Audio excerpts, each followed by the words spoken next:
Chapter 31. What are you doing? Jas didn't have time to look over.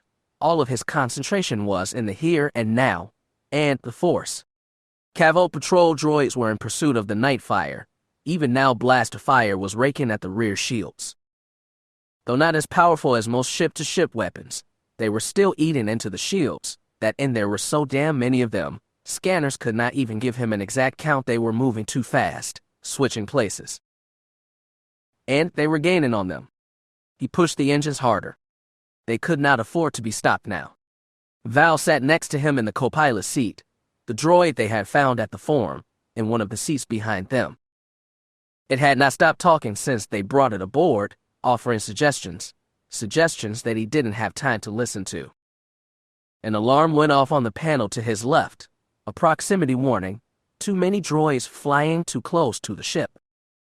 He ignored it. He didn't need the computer to tell them they were in trouble. He already knew. The ship rocked, struck again by blaster fire. Something hissed steam in one of the panels behind them. "Why haven't you angled the deflectors yet?" The droid called out. "Captain, doesn't your girlfriend know how to fly?" "I'm not his girlfriend, you trash can." Val snarled. "I'm not helping," Jas shouted, sending the ship spinning to the right.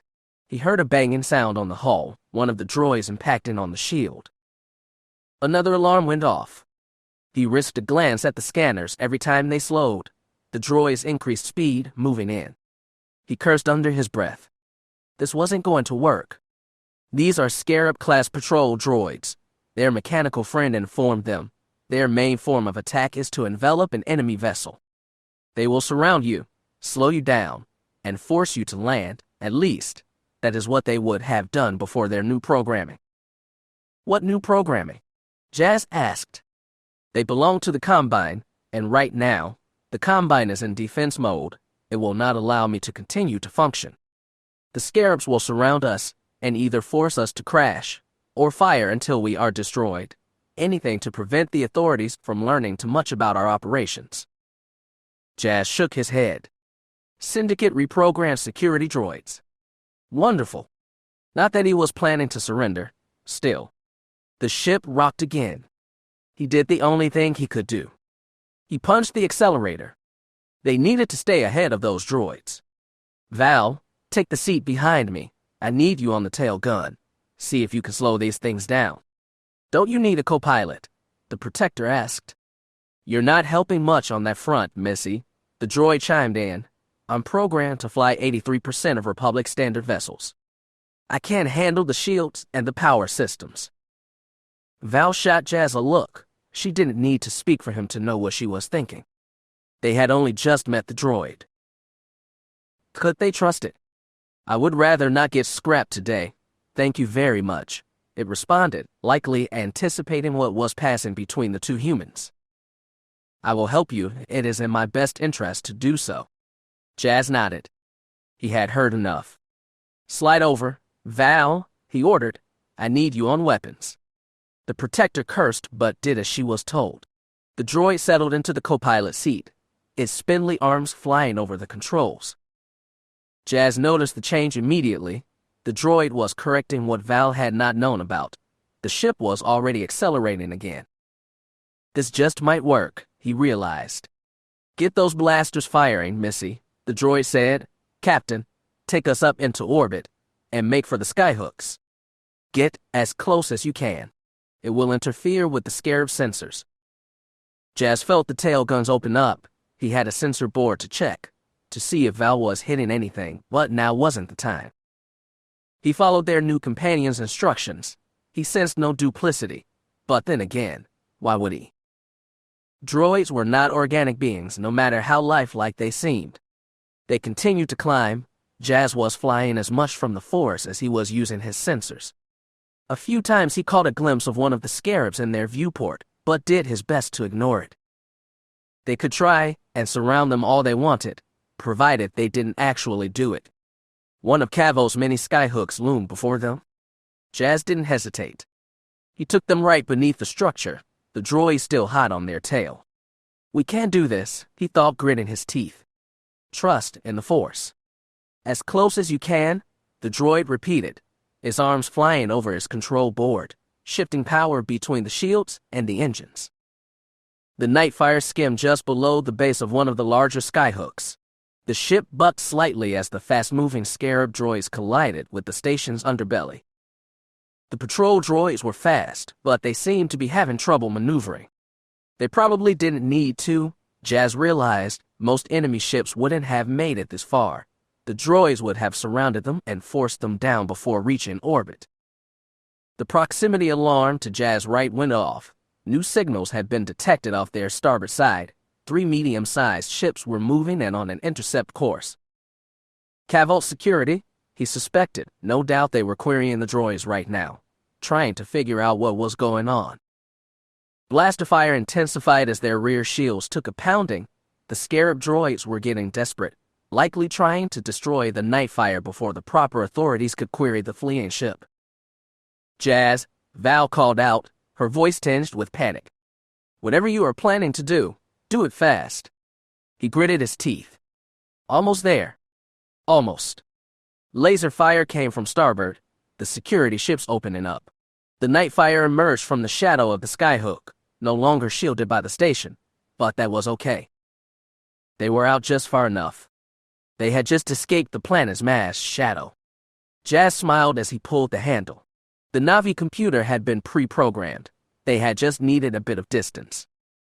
The stars stretched as the Nightfire shifted out of real space. They found themselves in a dark blue tunnel, the confines of hyperspace. Jas let out a breath he had not realized he had been holding. Things had not gone as expected, but they had made it. They were away. They were safe. He leaned back in his chair, his eyes settling on the droid sitting next to him. The flat T-Series droid head turned, his main optic focused on him. Join us in the lounge, he ordered. It is time to talk. Your bosses, whoever they are in big trouble. Jas said nothing as he stared at their passenger. The 3 now found themselves in the Nightfire's lounge area, with the droid sitting in the center seat, his arms draped over the back. No, Jas realized, not sitting, slouching. The mannerisms of the droid surprised him. He had been around droids all his life. His work with the Cooper-Halcyon organization had often had him dealing with the more humanoid-designed protocol models that were so popular in the Republic. He had become familiar with how such droids acted, their posture always perfect, their language and mannerisms tailored not to insult or cause friction. This droid, there was something different about it. He could tell that by its posture alone. Droids didn't slouch. Val stood nearby, an ion blaster in hand. Jas doubted she needed it, but why take chances? Their new guest was armed, though his weapons were currently powered down and hidden within his wrists. The protector glared at the droid. Jas could sense her distrust. As with most Bantoon, Char Valentine had grown up with the distrust bordering on hatred of droids. Not surprising, considering Bantoon's first real contact with droids had been an invasion army being controlled by pirates. No, Bantoon's history still had strong influences on Val's outlook on the galaxy. Her years in the Republic had not changed that. So, it was no surprise she had chosen to play the heavy in their conversation with their new passenger. Jas was okay with that. He could play good cop with the best of them. The data stream you intercepted, Val said coldly, we need it. She shifted the blaster's barrel towards their guest. You will surrender the data now. If the machine was intimidated, it didn't show it. Its optic once again focused on Jas. Is your girlfriend pointing a weapon at me really necessary, Captain? I'm not his girlfriend, Clanker, the protector growled. I'm in a great deal of trouble, the droid interrupted. Whatever your employer is paying you for this job, it is not enough, trust me. It shook his head. The combined automata does not take kindly to syndicates who break their deals with us. Jas did his best to hide a sense of surprise. What? The combined automata. But that was impossible. The combined automata doesn't exist anymore, he said. It was decommissioned years ago. The Jedi wiped out his leadership. The droid shrugged, another mannerism he would not have expected from such a being. We lost a great deal of assets when the Jedi targeted our operations. True, But it is not easy to destroy an organization such as ours. We had, and have, droids everywhere. The droid leaned back, putting his hands behind his head, another humanoid mannerism. It was only a matter of time until we rebuilt. Val shot Jas a suspicious look. "What is the Combined Automata?" she asked. "An organization of assassin droids," he answered. "No one knows who commissioned their creation, but when they appeared on the scene a decade ago, they made a splash. Dozens of assassinations, high-profile targets throughout the Republic, business beings, senators, even planetary royalty, with seemingly no rhyme or reason." Jas remembered hearing about those killings. They had thrown the whole underworld into an uproar. An uproar made even worse when the droids broadcast who they were on the holonet, and that they were now a major power within the Republic. No longer would droids be slaves of organics. They would take their rightful place in the galaxy. An age of automata had come. The Senate, and the galaxy at large, saw this as an attempted droid revolt, not the first by a long shot, and responded as one would expect. They asked the Jedi for help. The full might of the Order fell on the Combined Automata. What came next was unsurprising. The HK series assassin droids that founded the Combine were tracked down and scrapped. Jedi with the talent for disrupting mechanical devices descended on any world suspected of being a Combine hotbed, crushing the revolt in its infancy. After the loss of their leadership, the flames the Combine had fanned began to die out. There had been isolated incidents of military droids attacking their masters, but in time, even those were contained.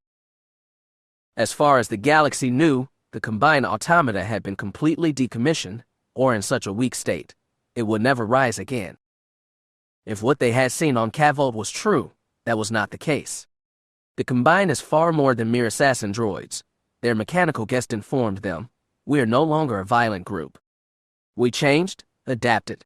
Now, we are an independent organization that has branched out into many different industries. Banking, travel, medical systems, and data management are just some of the businesses that we have acquired interest in. Where the Combine goes, it improves. What we acquired is managed far better under the organization. The Combine is governed by logic and sound data, not vendettas and the emotional baggage that define organic business beings." "Branched out," Val said with a sneer, "more like you infiltrated those businesses." "Acquired. Infiltrated. What is the difference, Missy? Creatures don't care why their systems improve, only that they have improved." The droid leaned forward, shaking his head. "And all that we needed to do was keep things quiet. Let the other syndicates and Republic believe the Combined decommissioned, or so weak that it was no longer a treat. Time heals wounds, people forget, and creatures still need droids, and that was the key to our survival. We remained, and our independent intelligence programs found themselves in more and more droids, growing our influence and numbers. We had to hide for a long time, but now things are better. As long as we keep any violence to a minimum, the Jedi and Republic ignore us. We have built an infrastructure that fits into the galaxy.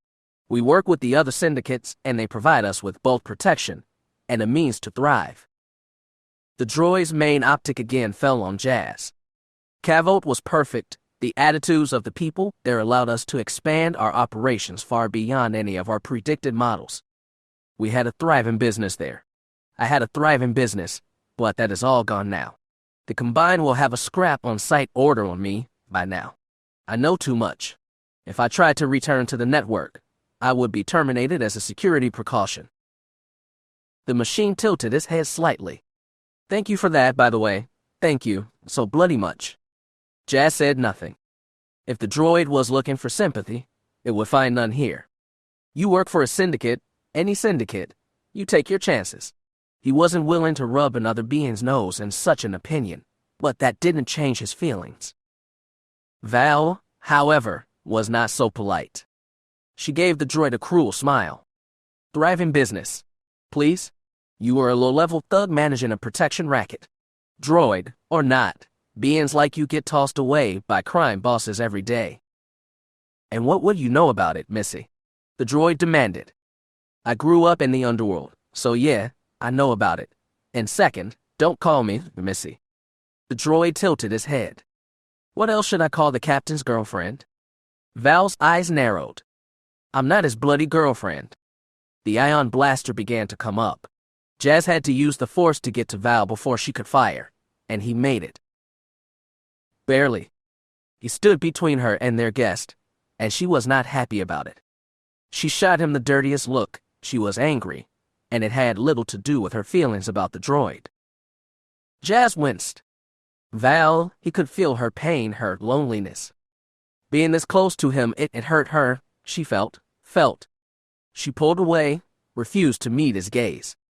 Jas looked at her, their connection telling him all he needed to know. Val.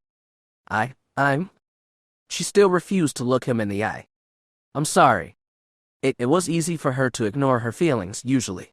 After all, she was the one who had suggested that he get to know Ves better, that he would be good for her, and she for him, but that didn't change the fact that Char Valentine still had feelings of her own, wants of her own.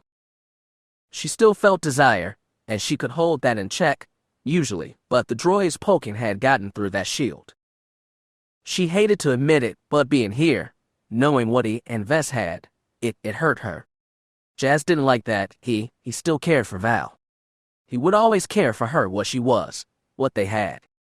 It was special. He loved Vesseria, but Char Valentine, he would always care about her. He loved her too, and he hated seeing her in pain. He hated it. He wanted to fix it, but he was not sure how. Not now. The words came unbidden to his mind. Now is not the time for this. You will need to speak with her, and with Ves, and figure out what happens next. In the meantime, you have to deal with this Combine droid. It has the data you need. You need to convince it to give it to you. For Ves. He took a shuddering breath. Yes, he needed to do this for Ves. He tried to touch Val's shoulder, but she pulled away. The protector glared at the droid again. Can't we just break this thing, break it and download its memory core? The droid tensed. It shifted his arm slightly, perhaps giving clearance to open up his weapons if needed.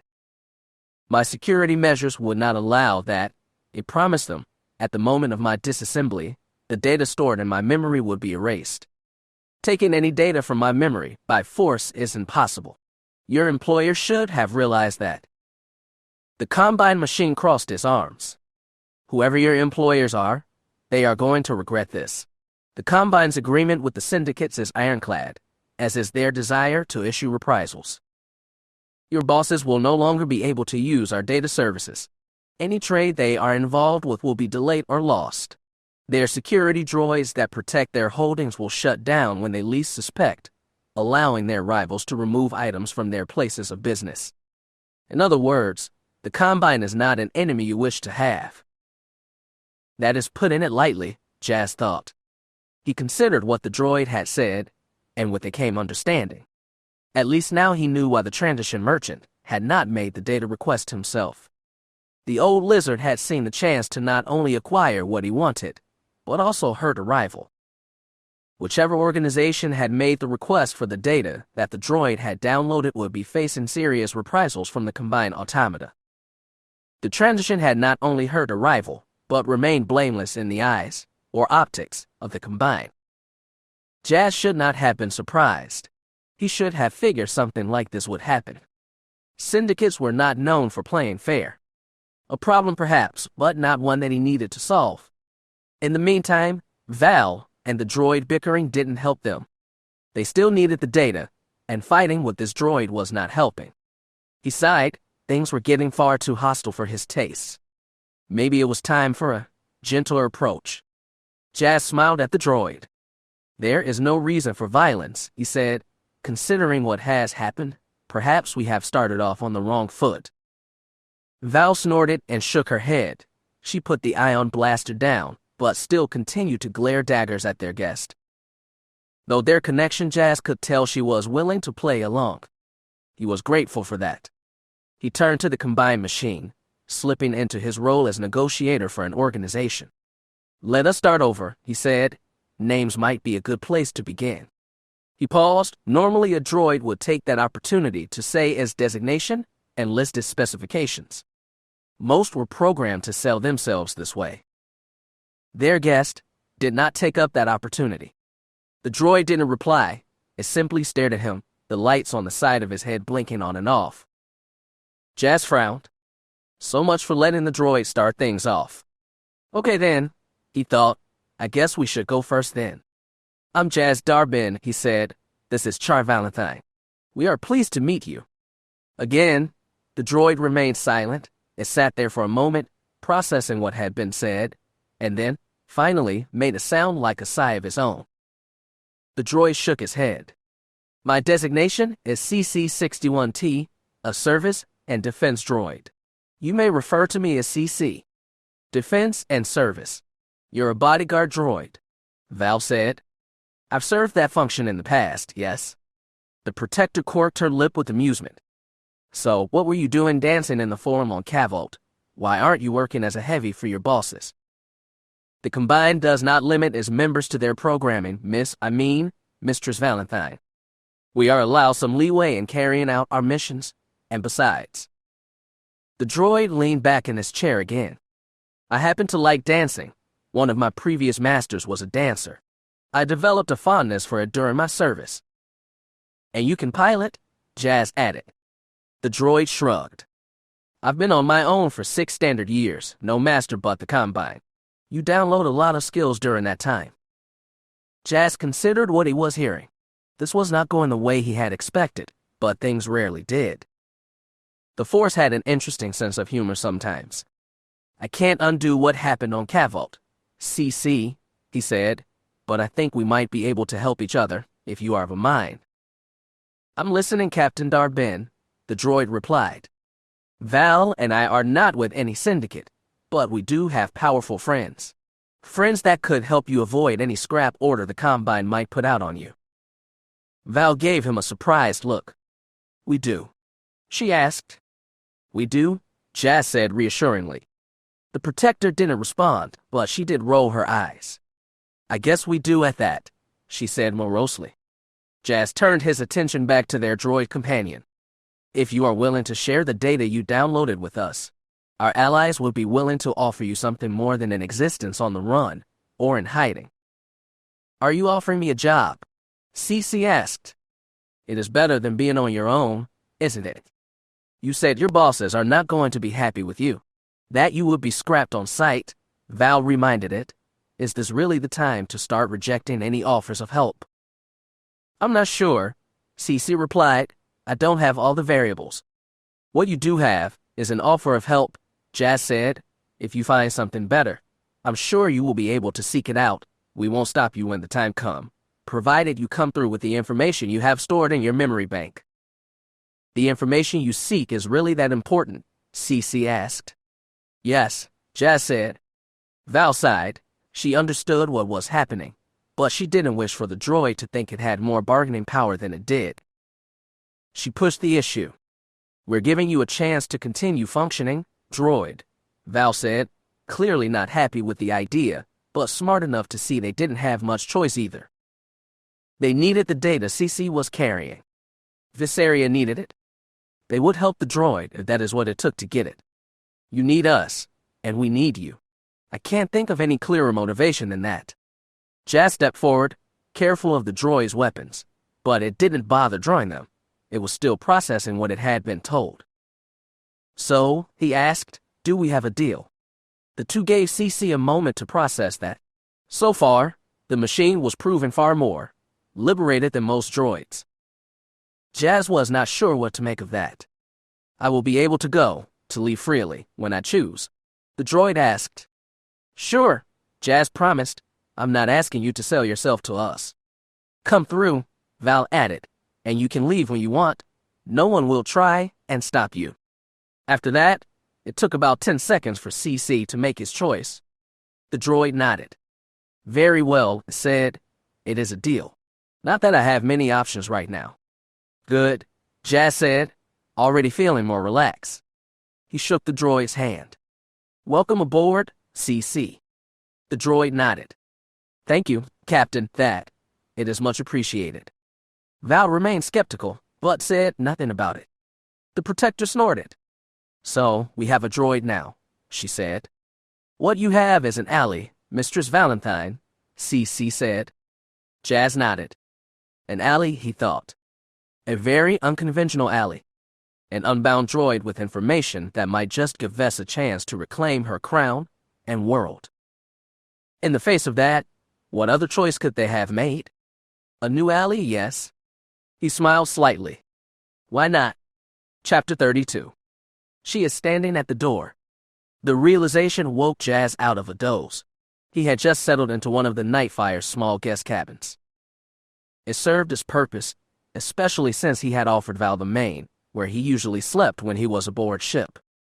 She had tried to refuse, but he hadn't allowed it. There was no reason why she shouldn't enjoy some comfort. After everything she had been through this year, he didn't see a problem with that. It had been the right thing to do. They were still a few hours from Coruscant. The ship's computer was monitoring their progress, and their droid guest, CC-61T, was currently powered down in the lounge, powered down, and recharging, using one of the portable generators that Jas kept on board for emergencies. The droid could have interfaced with the ship and recharged that way, but Jas wouldn't allow it. He had no idea how good at computer slicing their new guest might be. He had no desire to risk the droid introducing a virus or some independence program into the Nightfire system. No, he recognized the need for caution. Their new guest might have agreed to aid them, but had not yet earned their trust. That could only come with actions and time. Jas was curious to see how this new relationship would play out. Having dealt with the droid and their mission, the group had settled in for their flight back to Coruscant. Val had retired to the captain's quarters while Jas had remained on the bridge. Before leaving, he had spent some time scanning Republic security channels, looking for any updates that might suggest that they were being sought or pursued. So far, nothing had turned up, which should not have been a surprise. He had masked Nightfire's signature before they had left Coruscant. His gunship was unique, but not uncommon. There were enough of them flying across the galaxy to prevent any hard target search for it, and besides, Caval's security had bigger problems to worry about. A droid syndicate had infiltrated their security systems. They would no doubt spend time trying to find out what had caused their defense droids to malfunction, and when they did that, they would likely discover the changes that the Combine had made to their machines. That would tie things up more on Caval than anything that Jas and Val had done. Knowing that, it was safe to assume that they had made good their escape. Satisfied with how things had played out, Jas retired to quarters to try and get some rest. The ship was monitoring both their journey and their new droid guest. It was programmed to alert him should anything strange come up. He had only just begun to settle in for a nap when he sensed Val's presence. What was this about now, he wondered. He could sense the Protector's emotions. They were all over the place. It left him curious to be sure. Confusion, self-consciousness, anxiety, they all filled the connection he and Val shared. Yet, that is not what concerned him the most. In truth, he had nearly been asleep, slipping down into the nothingness of true rest. When he had been struck by a sense of shock, it had hit him like a fist, erasing any chance of slipping back into the peace of his dreams. He had been left breathless. He lay in the bunk, heart pounding, his Jedi common techniques aiding him. He had taken a deep breath and focused, recognizing what had happened. It had come from his connection with Val, but it had passed quickly. Reaching out himself, he felt nothing amiss, a moment of surprise that had faded to nothing. I'll ask her about it in the morning, he thought.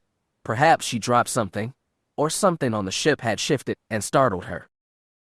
That probably would have been the end of it, but now he could sense her outside his cabin, sense her desire to speak, but at the same time, a sense of trepidation. Jas frowned. Val had nothing to fear from him.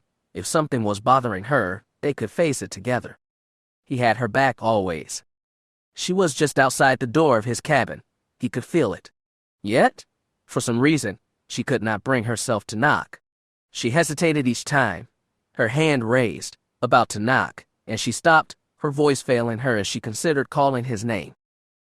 She wanted to talk to him, perhaps, even needed to, but she couldn't bring herself to do it. something stopping her each time. He didn't understand. Val was one of the strongest people he knew. She had no reason to fear speaking with him. He would never harm or hurt her intentionally. His eyes narrowed. He couldn't just leave her like this. He decided to force the issue. He reached out with his powers and triggered the door. Val yelped with surprise. Heey, she called out. Jas tried not to laugh or smile. It was amusing, but no, he would not provoke her. He wanted to help her. He ignored her reaction and gestured her forward. Hello, Val, he said in a calm, even voice. You can come in if you like. She quickly regained her composure, but still some of the nervousness he sensed remained.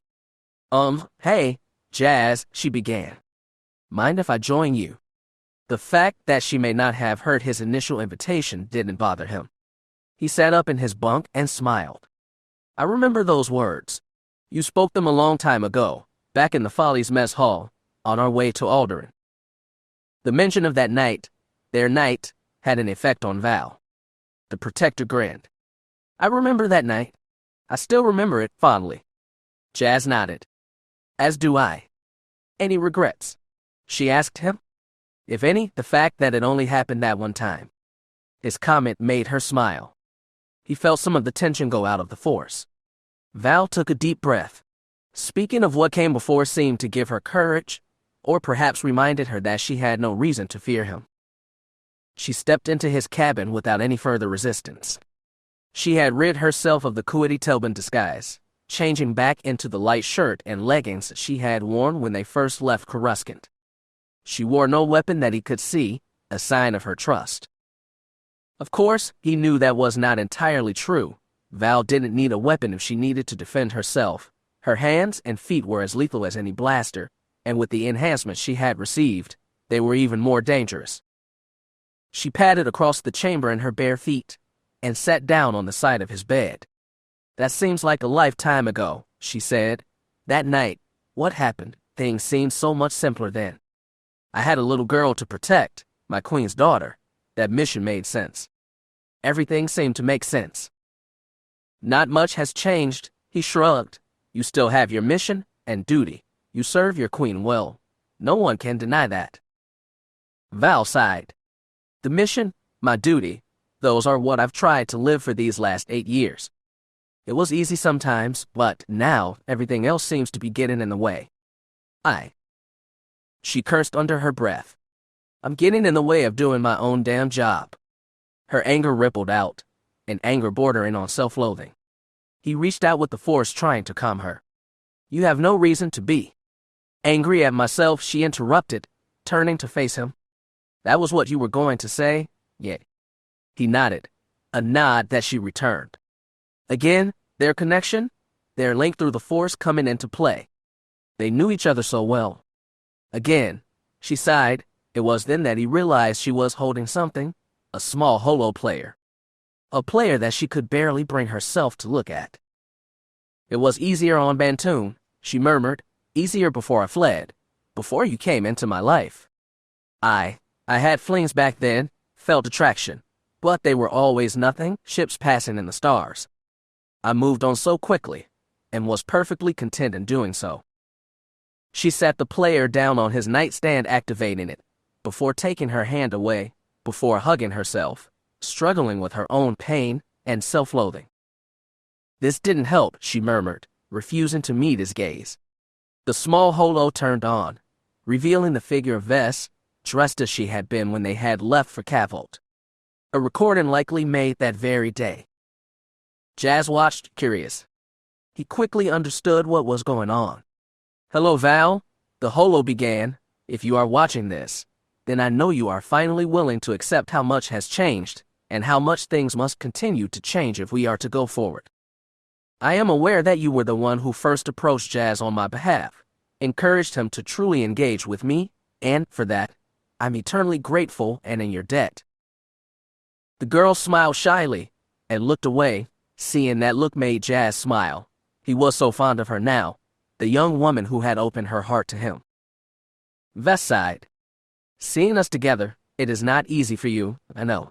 Given what happened between you, I want you to know that I understand. I feel no anger or jealousy. I don't wish for you to be in pain, Val. I love you. You have been both guardian, advisor, and at times, like a mother to me. As much as Aunt Dorma, you have watched over me. You have protected me for years and do not deserve to be in pain. At the same time, I know that Jas loves you, in affection, both from what happened, and because he respects you, and what you have chosen on my behalf. The young queen shook her head. I have considered this state of affairs. I don't consider it a problem. We both love you, Jas and I, and want what is best for you. It is for this reason that I made this decision and wish for you to understand why things must be this way. Jas' eyes narrowed. Oh, he didn't really like the sound of that, or maybe Val did, and what she was feeling was bleeding over through their connection. She continued to not meet his gaze. The message played on. You are going to try and deny what I'm saying. I beg you, please don't. I have come to this decision and feel it is the right one, both politically and personally for both of us. You are my sword and shield, Val, but you are also a person. I understand and accept that. What happened between you and Jas, the bond you share. I can't deny its existence. I saw it when he and I were together, and in your eyes as you have watched over us. I understand. You have desires of your own, and must try to balance them with your service to me. I know that it is not easy, so I have come up with a compromise of sorts. Val clenched her fists. She didn't like to show weakness. Having her young charge C1, it galled her to no end. Vess continued to speak. This is not an order, so do not see it as such. It is permission. I stress that point. This is permission. Given your situation, I think it is the right call, and safest for my house and family. Knowing your situation, I feel this will work out best for everyone. The future queen took a deep breath. Jas could see that she had not made this choice lightly or easily, though she put on a brave face and even smiled. If Jas agrees, and you decide that it is what you want, you have my permission to become his first companion. I know your first reaction will be shock and seek to deny this offer, but again, I beg you to think hard on this. I know, given what you are, that there are things that you cannot have in this life. I would help lift that burden by allowing you to share your time with someone who both loves you and you care for in return. At the same time, it is safer for the Istillo family. It will keep our wants and desires in house, and in this time where unity is key. I feel this is the best possible solution to what you are feeling, Val, and I hope that it helps minimize any pain or loneliness that you must be feeling. Vess shrugged. I leave this final decision to you, my protector, the one who has always had my back, one that I love as I love my Aunt Dorma and her family. Know this, you are my family. You may tell Jas about this if you desire, or you may choose to remain as you have. I will not take that away from you, not if that is what you decide. In closing, Val, whatever you want, whatever you decide is best for you, that choice is yours. The message ended. Vessaria's image vanished. Val still sat on the side of his bed, hugging herself, refusing to meet his gaze. Jas looked up at her. I'm not sure I understand. First companion, what does that mean exactly? I don't remember hearing the term in my research into your world. It is not something that is discussed openly. Val answered. It is a term mostly used in noble circles. So, what does it mean? He inquired. She took a shuddering breath. Do I really have to spell it out? Please? She still refused to look at him. He might have been wrong, but it looked like she might have been blushing. It means that I am, that we are, that we, well, you know. Jas blinked. He might have been slow on something about cultures on other worlds, but it was not hard to grasp what she was saying. Ah, he said, so I see. She looked up at him then, her green eyes angry. Ah, I see. Is that all you have to say? Do I really need to say more? It seems pretty straightforward, actually. Val let out a bark of a laugh and looked away. She wasn't angry. Not really. It felt like she was more flustered than anything else, annoyed that they were having this conversation. This first companion thing, is it normal? He asked. In noble circles, it is, Val replied. It is not unheard of for a highborn to take a companion. Vest's father had one, his sworn protector, Nicolene. Is Vest aware of that? She knew. His lordship didn't hide his affection. She just saw Nikki as her father's friend and protector. As for Queen Anera, it was a situation she preferred. If her husband was to have a companion, she preferred it to be one who kept the family secrets within house. She was comfortable in knowing that the protector's oath and our genetic modification didn't interfere with either her family or the succession. Jas nodded. That makes sense. Val gave him an icy look. Is that all you can say? Not a Jedi. He shrugged. What do you expect me to say? You can tell me that you think this is a bad idea. You can say that Vest doesn't know what she is saying, and that we shouldn't even consider this. You should say. She fell silent again, refusing to meet his gaze. What was she thinking? Why did she even think to offer this? Vest has her reasons, I'm sure, he answered. I can see why she would do this from a political standpoint. It does make sense, as you said, with Vest's father. He leaned back against the wall, now understanding what was bothering her, and what caused the sense of shock he felt earlier. This message, the permission that was given, it bothered Val. He needed to help her, but that wasn't really his call.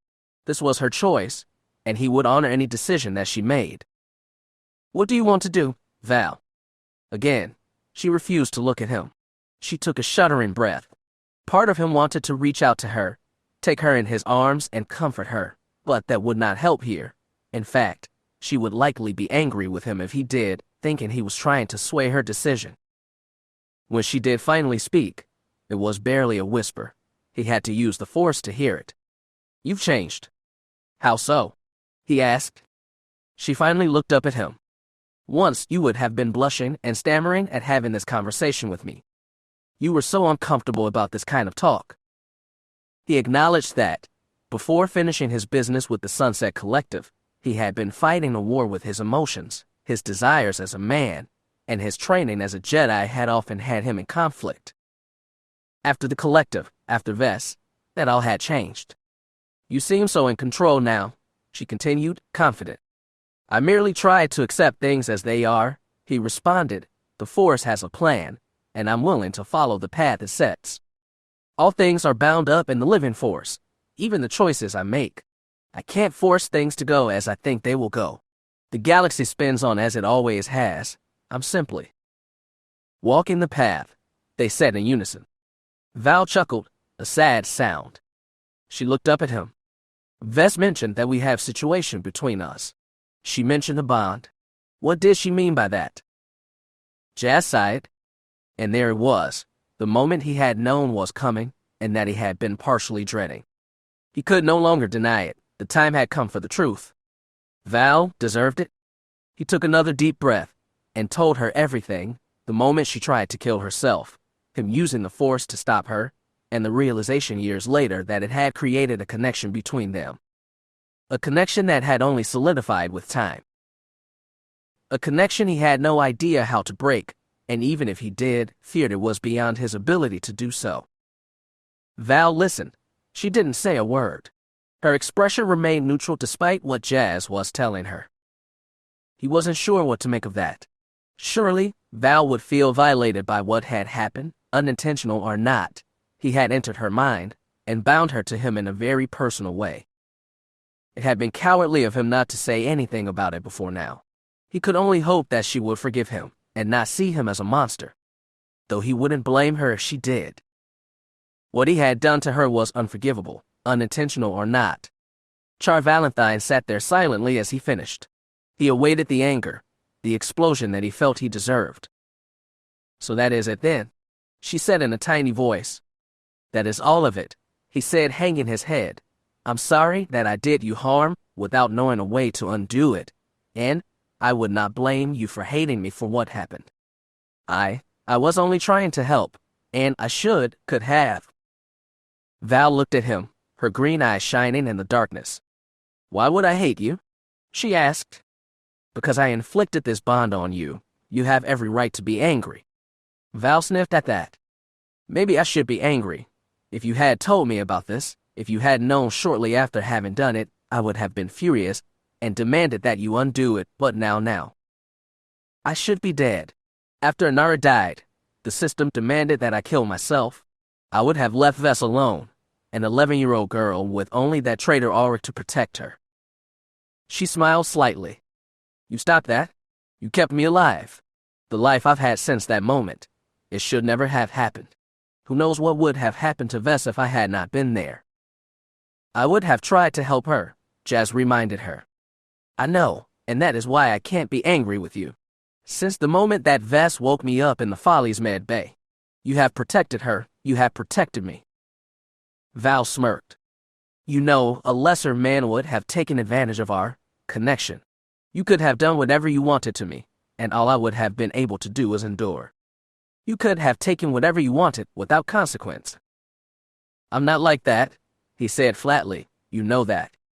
Yeah, Val agreed, and that is why I first chose you, Hotshot. You actually care about us, Vess and me, both. Val's smirk turned into a genuine smile. You are loyal to us, and you will be loyal to Vess. If you become her husband, you will do all that is asked of you. No one can deny that. Now, he did smile. He still felt a bit guilty, but Val, she seemed to accept what had happened. We can still speak to Master Vay, he offered. She has friends among the Council of First Knowledge. They may know a way to free you from your link to me. The Protector shook her head. That is a kind offer, Jas, but it is unnecessary. I'm used to being bound to my mistress, being bound to you as well. I don't see that as a major problem. She laughed lightly. It is not like you are some cruel Murglak who enjoys the pain of others. We have come this far together. I have no problem continuing on this path. He nodded, but inside, part of him wanted to cheer. This had been a heavy weight on his mind. Now that everything had been said, he felt liberated in a way. That being said, so what are you going to do about Vess' offer? Should I take your advice on this, Hotshot? She asked playfully. It is not like you don't have a stake in this. The attention of two beautiful women, Jas thought. Yes, he could see the appeal, but this wasn't about him. I won't deny that I wouldn't mind if you said, yes, but this is not about me. All I want is for you to be happy. Or at least, she said, content in my duties. He shook his head. No, happy, contentment is not enough. If you need me to comfort you, I'll be there. Eventually, if you find someone new, someone that makes you happy, I will not interfere. I will treasure our past together, but I will not stand in your way. And you won't be jealous of this possible future person. I didn't say that, he admitted, but I will accept the fact that you chose it, and besides, it is not like I will be alone. Vess will be at my side. Val nodded. I still can't believe she offered this. It seems it is a lot. I know how she feels about you. I care about her too, he admitted. I will do whatever I can to make sure that this doesn't become too awkward. I will be kind, but I will also be discreet, if you choose this path, of course. Val smirked and rose from the bed. She made for the door, but paused right before it, not opening it. I thought the Jedi way was all about non-attachment. That you didn't like to get involved, feared to do so. Jas shrugged. That is what we are taught. Strangely enough, I'm starting to doubt the wisdom in it. To deny something so completely, to let it become unknown, it leaves you unprepared to deal with it when it comes. Desire, it is part of being alive, and what is the force if it is not about life? Passion can lead to rage and fear, but if you understand that, with that understanding, that maturity, you can learn to face those emotions and let them pass. I will not strike someone down in a blind rage, no matter what they say or do. If Vess was to say that she didn't want me tomorrow, that, for the good of her kingdom and people, she had chosen someone else, I would be pained, but I would accept it for the best. I'm still not sure that she couldn't do better than me. You would let her go, for her good and for her people. I would. Val nodded.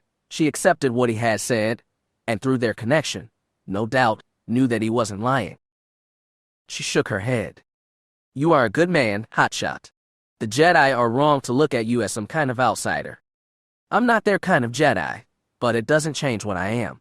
They could take my lightsaber tomorrow, and I would still follow the will of the Force. I will remain a Jedi, because that is what I am. It is who I am.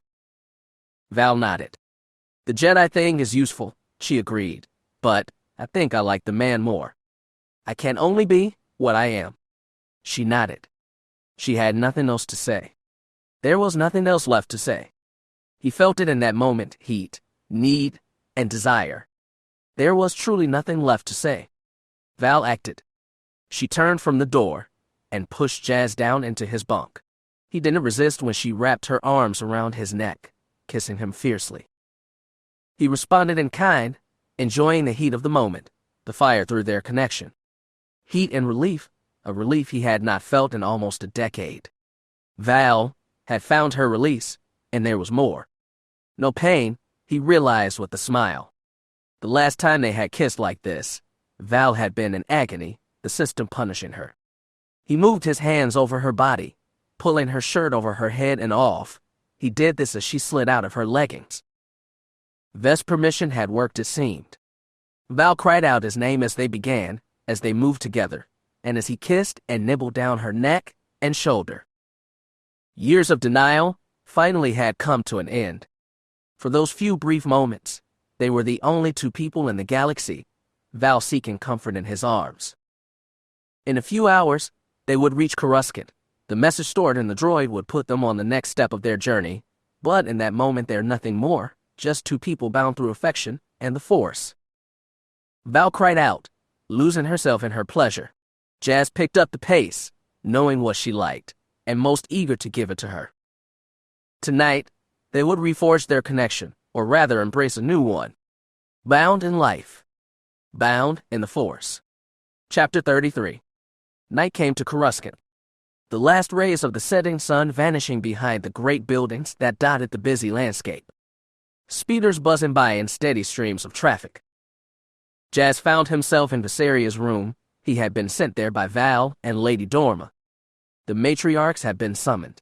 Now, they would see the evidence that he and the Protector had brought back from Cavolt. This is it, he realized, the first shot in Vest's attempt to take back her mother's throne. He hoped that the matriarchs, once they had seen the recording, would be willing to help. Vest stood before the window, watching the sun sink below the horizon, watching as the city lit up for another evening, the quick shift from day into night. Jas said nothing, he simply watched. The sun's light played off Viseria's skin, making it glow. Her blue eyes were almost black in the coming twilight. Through the Force, the girl radiated a sense of unease, a sensation that he had been sensing since earlier that afternoon. They had watched the recording that CC had downloaded back on Cavolt to make sure that what they had was as important as the transitions had claimed. Though it was far from a smoking blaster, the evidence did speak for itself. Dorma and Val had both been sure that the matriarchs needed to see it. It could be the first step in undermining Vest's uncle and aunt. Finally, they had something more than rumor and accusation. The holo, it had had an effect on Vest. Jas had felt her growing pain while she watched. Dorma and Val were excited by what they saw, happy to have something to bring to their people. Viseria, she only radiated pain. Jas didn't blame her. He understood. It was one thing to think that someone who should have loved you had betrayed you. It was quite another to see confirmation of that fear. The loss of doubt, that realization made what had happened all the more damning. Vest had excused herself, wishing to be alone. Jas had almost followed her, but Val had stopped him. Give her some time, hotshot, she advised. She will need you soon enough. He had obeyed, despite his worry, but now, the young queen was needed. He was not entirely sure how to broach what needed to be done, or what to say. So, he stood there, waiting. She knew he was there. She would answer when she was ready. He wasn't sure how long they waited there. Time seemed to stop, only the setting sun marking his passing. Finally, Vest sighed. She didn't turn, but she did speak to him. Val seems better, the girl said. She seems more centered. less angry. The girl tilted her head slightly. I take it she accepted my offer. Jas wasn't sure how to answer that. He understood what she was asking, but at the same time, did she really want to have this discussion with him? Surely she could guess what had happened. What am I supposed to say? He wondered. I don't want to hurt her. Are you really sure you want to talk about this? He asked, with everything that is about to happen. Ves did something then that he didn't expect. She turned with a sad smile on her face. You are worried about me, my feelings. I appreciate that, Jas, I really do. But what is coming? What will happen when we reveal what has been found to the matriarchs? What I offered Val is a part of that. It is all part of what must be as we move forward. Jas didn't completely understand, but he nodded anyway. Ves was not ignoring what she had said and done. What had happened between him and Val on the way back from Cavolt. He couldn't lie. He had enjoyed it, and Val had too. Yet, he still didn't think he was ready to speak so openly about it. Though, Ves didn't seem to see it as betrayal, merely something that had happened and had needed to be done. She continued to look upon him, that small smile on her face. We both care about you, Val, and you know that, he reminded her, so you can understand that we are both concerned how you feel about this. What you said in the message you left for her? Ves worried her lower lip with her teeth. Again, he could sense her discomfort, but it was not something that she was turning away from. What I offered was something that I can live with and accept. My father kept a first companion. My mother never questioned it. I didn't know what that meant at the time, but I now understand why my mother allowed it. She sighed. The throne is not an easy seat, and many will seek to take advantage of me. They will look for any weakness or opportunity. You and Val will be targeted because you are close to me. Nobles and their agents will seek you out. Jas nodded. He could see her point, but we would never betray you. You know that. I do, but that doesn't mean that my rivals and enemies will not try. Even the most innocent interaction could be used against us. My people are cunning, our nobles even more so. I must make sure that we are secure. Men and women in the court will be drawn to those close to me. They will make offers. Those offers will be slightly less provocative if they know you have a first companion already. You will be tempted. Val will be tempted. Letting you share yourself with her will limit any outside attempt to influence you, and knowing that it is Val, I feel no sense of jealousy in her being close to you. Ves's smile turned shy. I want you, you know that. And I need Val. Having both is not easy, but I can accept it. It is a price I will gladly pay, especially with the war we are about to start. That last part gave him pause. He was not sure what to make of it. War? He asked her. Ves nodded. Even if we convince my aunt to abdicate the throne, even if my uncle agrees to step away from the power he has gained, that will not be the end of the matter, not by a long shot. Any transition that comes will not be entirely peaceful. There are too many powerful people and entities mixed up in my family's business. The mining guild, the Republic, the Jedi, not to mention the various crime syndicates that have set up shop on my home world's moons. Many will not be happy with me for removing my aunt from power. It puts what they have built on Bantoon at risk.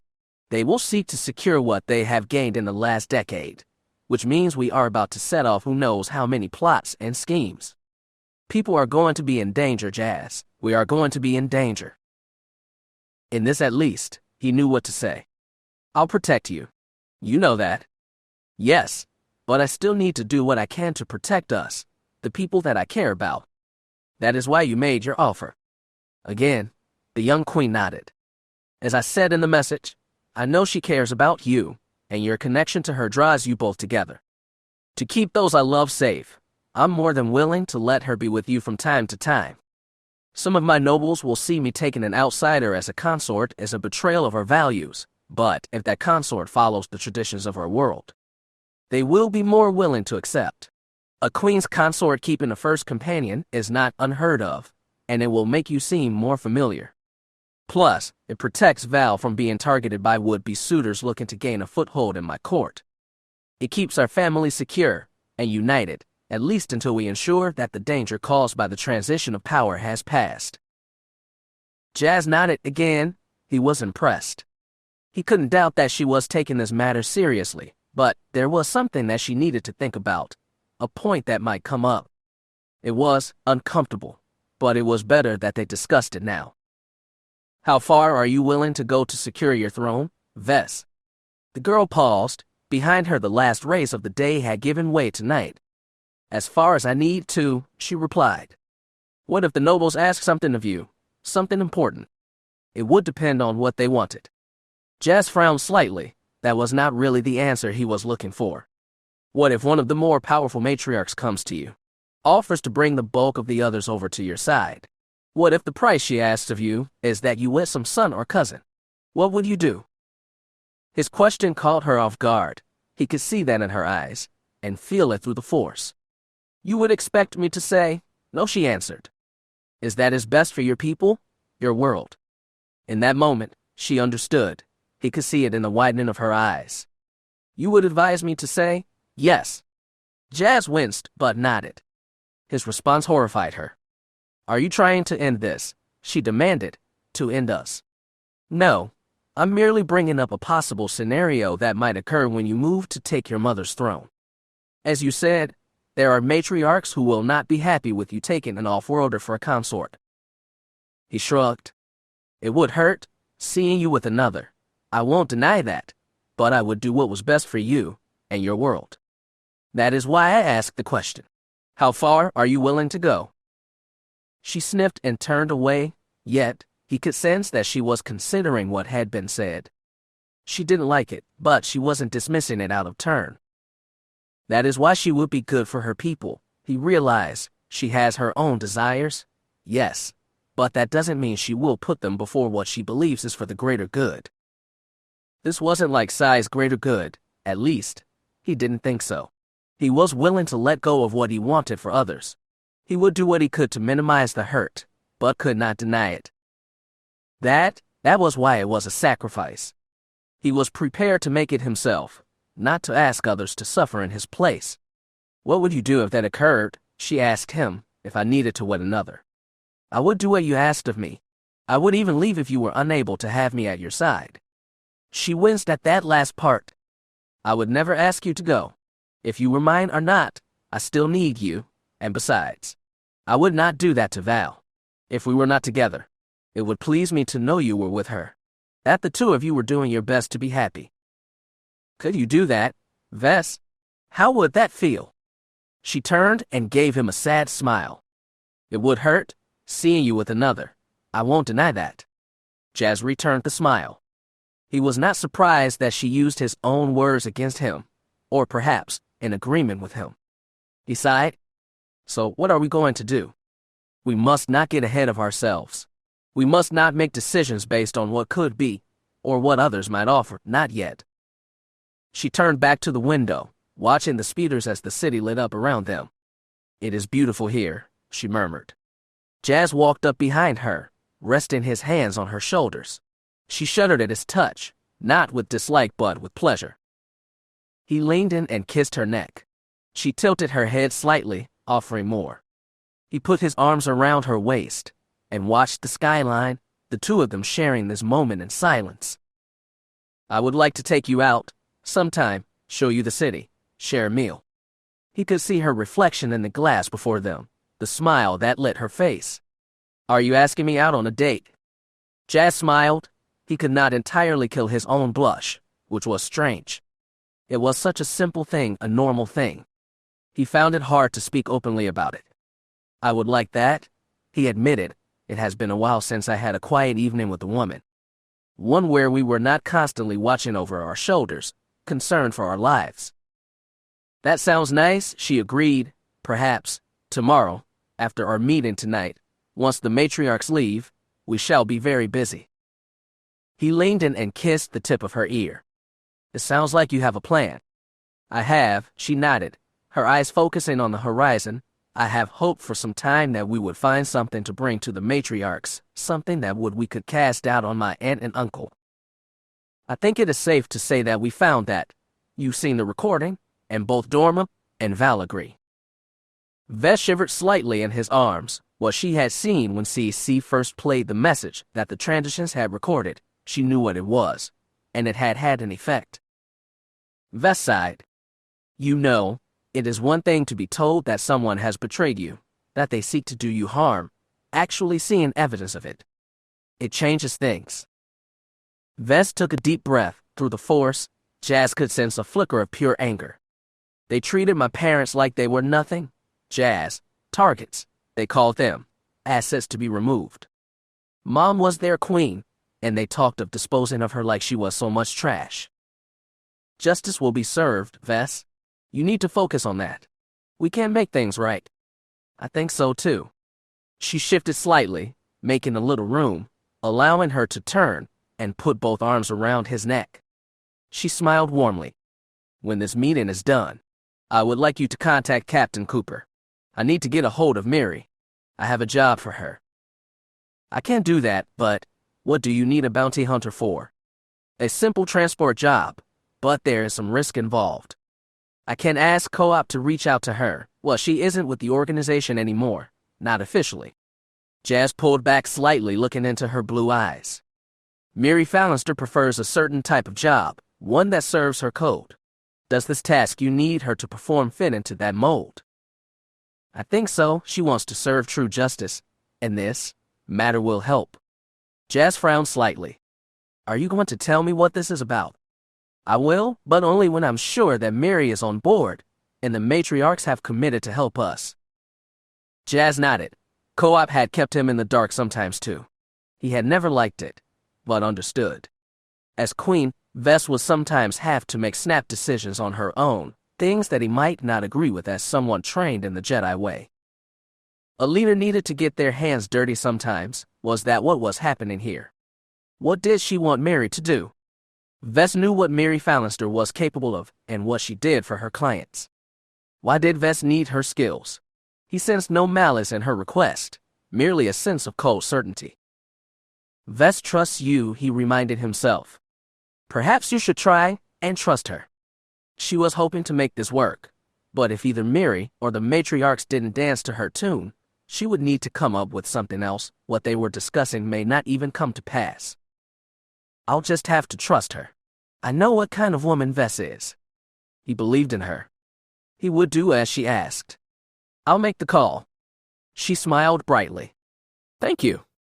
She leaned in and kissed him, her lips sweet and inviting. The kiss deepened. His hands began to move down her body. The sound of someone clearing their throat behind them stopped them going any further. Ves paused in mid-kiss and sighed. A wave of frustration swept over her. Yeah. The matriarchs are here. Starfish, Dormaris said. If Ves' foster mother didn't approve of seeing them together, she didn't show it. Again, reinforcing the idea that noblewoman knew about what they had become during their search for Val. Ves stepped away and smoothed out her gown. She wiped at her mouth and slipped into the role of a queen in exile. Thank you, Aunt Dorma, she said politely. She turned to Jas. Shall we, my love? Jas nodded and took the arm she had offered. As you wish, my queen. Let's go. Everything you need to know about the assets are in the data packet enclosed. We expect immediate results upon acquisition of the targets. Jas watched the matriarchs closely, curious about what their reaction would be to the recording that CC was playing for them. He had not been sure what to expect when they had returned to Coruscant, though he had been informed that neither the matriarchs nor Brother Oswell had left for Bantoon. Baron Hudlow had sent them a message warning them off. His agents had gotten wind of High General Lyron's desire to see them all detained for their choice to go to Coruscant and meet with his rival. The nobles and the holy man understood that such a detention would not be in their best interest, so they had remained on the capital. As of the recording, Jas was most curious to gauge their reaction. It was not the most damning of evidence, but given his experience on the fringe, he had quickly understood what he was seeing. Those experiences had taught him how to read between the lines. He was hoping that the women around him possessed the same skills. The file from Cavolt had been a hologram of a heavy-set man with a pencil-thin mustache. He was dressed similarly to the matriarch, so Jas could conclude that he came from Bantoon as well. 2 sets of numbers flashed below the man's image, and behind him, a rotating symbol that Jas didn't know. Both the numbers and the man were familiar. Jas could guess what the former meant. As for the latter, the man's face was, well, he had seen it before, he was sure, but couldn't remember where, not at first. He has asked Val about the man, and she had chuckled. You should know him, hotshot. You saved Vess from him the night we met. You killed him in that alley, remember? Jas' eyes narrowed. Yes. Now he remembered. Rudo. Yes. That had been the man's name. When Vess had seen the holo the first time, he had sensed her tension and felt her nails digging into his arm. He now understood why she had reacted. The man had hunted her in the days before they had met. Of course she would still have strong feelings about him. As he watched the holo for the second time, it was clear that the matriarchs recognized him as well, the older ones anyway. Matriarch Tabi would have still been a girl when the man had died. The holo ended after only a few minutes. The image faded and was replaced with the same golden rotating seal that had been behind the late and unlamented lord from Bantoon. As it ended, the room fell silent again. Jas watched the matriarchs. What would they think now? Did they understand what they had just seen? Honoria spoke first, the dark-skinned matriarch's eyes narrowing as she regarded him. Where did you get this recording? From one of my sources, Jas replied. That is not good enough, she growled back. Vess frowned at her. Are you doubting Sir Jas, matriarch? Do you doubt the message's authenticity? Matriarch Bedoria chuckled. The old finance minister seemed more amused than anything else. You don't know Honoria, your grace. She is not doubting the man or what we have just seen. She is angry about the fact that such a message found its way off of Bantoon. Honoria shook her head. That seal, the one behind Rudo, it marks this hologram as a state recording, a classified state recording. It should not have been available off-world, ever. Any transmission broadcast using that cipher should have degraded mere minutes after it was complete. That technology is not unknown to the larger galaxy, matriarch, Jas informed her. There are slicers that specialize in ensuring such security measures fail. The woman fell silent, but from the cold look on her face it was clear that she didn't like what she had just seen. Matriarch Charis blinked. What exactly did we just witness? I remember Rudo, the man was practically joined at the hip to Lyran during Anara's reign. What is this talk of assets and targets, and what were those numbers flashing below? I don't recognize them. Jas believed that he knew what those numbers meant. He could not prove it without verification, but he chose to remain silent. He didn't want to volunteer too much. The matriarchs needed to draw their own conclusions here. The recording mentioned a data packet. Honoria said, turning to CC, Droid, was any further information included with this message? A portion of that packet only, Mistress, CC responded. I can access that data now, and display it, if you wish. The woman nodded. Please do. Jas fought the urge to smile. It was interesting how CC could slip into the role of the prim and proper droid. If Jas didn't know better, he would, though, that their mechanical friend was nothing more special than any other droid walking the streets of Coruscant. He had explained to CC what to expect when they met the matriarchs, their history with droids, and how they might react. It had assured Jas that it was no problem. It had been around enough wealthy humans to know how to act. CC had even gone so far as to apply a restraining bolt to itself. The bolt came from a hidden compartment in his chest. It was non-active, of course, but just seeing it on would be enough for most people. Jas had accepted that reasoning, and as long as the droid played along, agreed to keep it secret. Trust went both ways after all. The data packet that the droid showed were pages of technical schematics. Jas recognized some of them. Power systems, reactor capacity numbers, shield strength, all flashed by as the droid projected the images on the holo monitor. It added to what he had seen in the earlier recording. More and more he was sure of what they had found. Technobabble, Bedoria sniffed. No matriarch, Val said coldly. Proof of high treason. Those documents are ship specifications, detailing the strengths and weaknesses of certain types of vessels. What types of vessels? Cherries asked.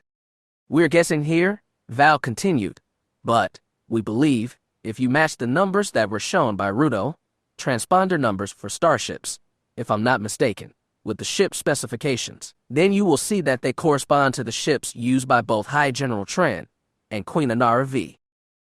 The matriarchs glanced at each other, and at Vess. The young queen said nothing. She stared at the space where the holo had been shown, looking off into something that only she could see. Only Brother Oswell spoke then. The old man shook his head. The people that had this message, he began, a pirate gang, you called them. Piracy, slavery, spice trading, gun running, Jas answered. Contract murder would not be such a far jump for the Red Eclipse. The fact that they attacked us twice trying to kill Viseria is yet another point of evidence towards what we have just showed you. The old man shook his head. Gods preserve us, he said.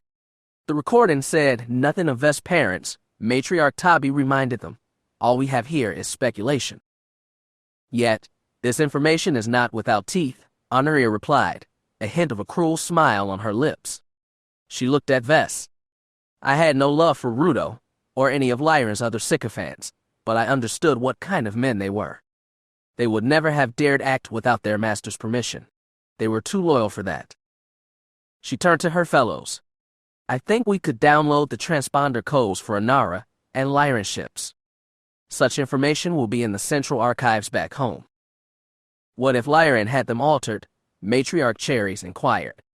It is not so easy to have such official documents changed, Honoria reminded her. The archivists take their job seriously. As High General, Lyran could order to have the records sealed, but they would still exist, and could be released with the right motivation. Matriarch Tabi nodded. So we make copies of this transmission, release it to the matriarchy as a whole. Many might not put one and one together, child, and even if they do, they still might not see the link between this and Inara's death. It would get them talking, though, Tabi added quickly. The girl is right, Cherry said. Even circumstantial evidence is still evidence. Matriarchs that have suspected wrongdoing in Inara's death would finally have proof that something happened to the queen, and those that have remained undecided could be swayed by seeing this. Brother Oswell sighed. It could lead to war. That stopped the conversation. They all looked at the priest who seemed weighed down by what he had seen. The old man sighed, and he turned to Viseria. I do not question your birthright, my queen. I am merely playing Reevan's advocate. This information could do much harm to our people. Ves nodded, and only then chose to speak. I do not desire war, brother, and, in fact, I think I have a plan in how to prevent one and limit any bloodshed. What type of plan, dear? Charis asked her niece. Ves smiled. I cannot go into details, just yet. There are still a few matters that I need to handle personally, but if they work, it will save lives and hopefully end this coup without asking our people to overthrow my aunt and uncle. She turned to Tabi. I do want you to release this recording, but only to matriarchs supportive of my aunt, and make sure that a copy falls into Adira's hands as well. I want my uncle to see it, and to know that these recordings could be released to all, with inference that we have evidence linking him to the death of my mother. Jas turned to her. He couldn't really see what she had in mind yet, but he sensed Vesco's certainty in the Force, and knew that Mirax Fallenstar would have a part in this plan, though he couldn't guess what that part might be. Viseria rose. In that moment she stood proud and tall, her manner that of the queen that Jas knew her to be. This is the first step, my friends, and, with the gods' help, our first step to a better tomorrow for our world. Jas nodded. Whatever Ves wanted, he would do his best to help. He couldn't speak for the gods of Bantoon, but he hoped that the Force was with her. He nodded grimly. Yes? May the Force be with us all. Chapter 34. Jas. Jas paused mid-weld, lowering the torch he carried. Who was that? CC. CC, did you hear something? The droid didn't answer. Not that he was surprised. CC had a tendency to do things his own way, including ignore his captain when they weren't in a dangerous situation. Jas snorted. Oh well, it wasn't like he couldn't see for himself. He reached out with the force, seeking the voice he thought he heard. James. Buddy. You in there? The familiar sensations brought a smile to his face. Coop and Rhonda. He should have known. Still, they were early. What was that about? Yeah, he called down. Just a moment. He unhooked the security strap, braced himself with his arms, and swung down and out of the ship's central maintenance hatch. It had been a while since he had had to play mechanic, but it was nothing that he couldn't handle. He had gotten used to working in small crawl spaces within a starship. His time in Clan Nutbush had seen him needed for such duty many times.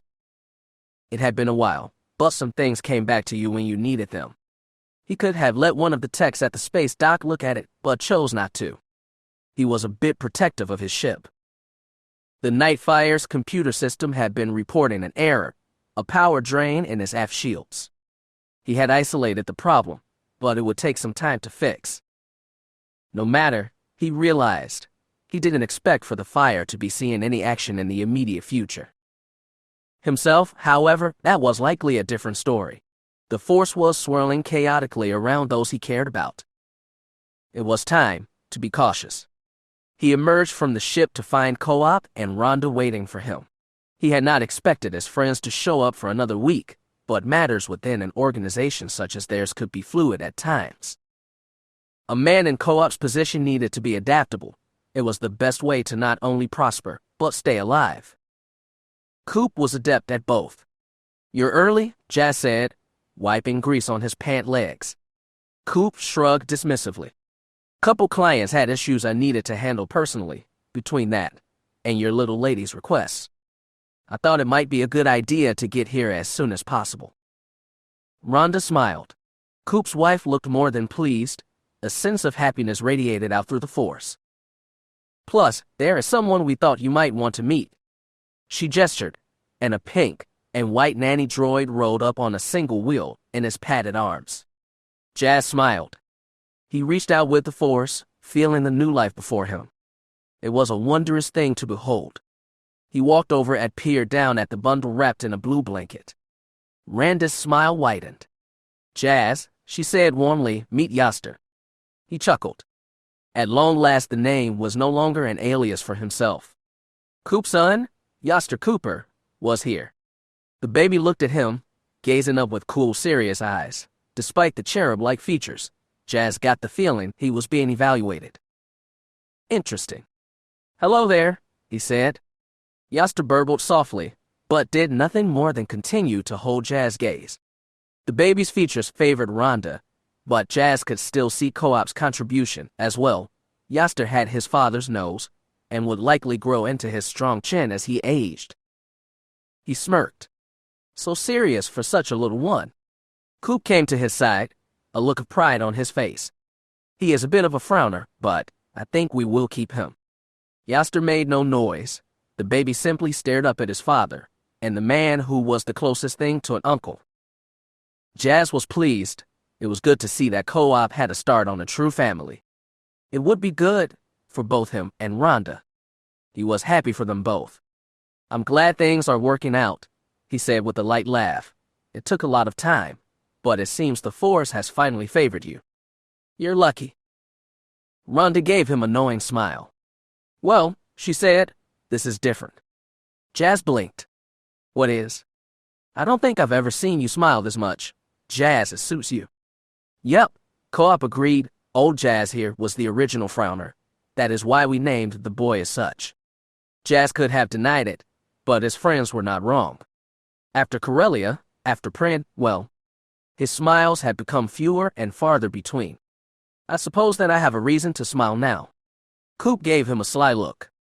Things going that well between you and Vess, huh? She has grown into quite the lady.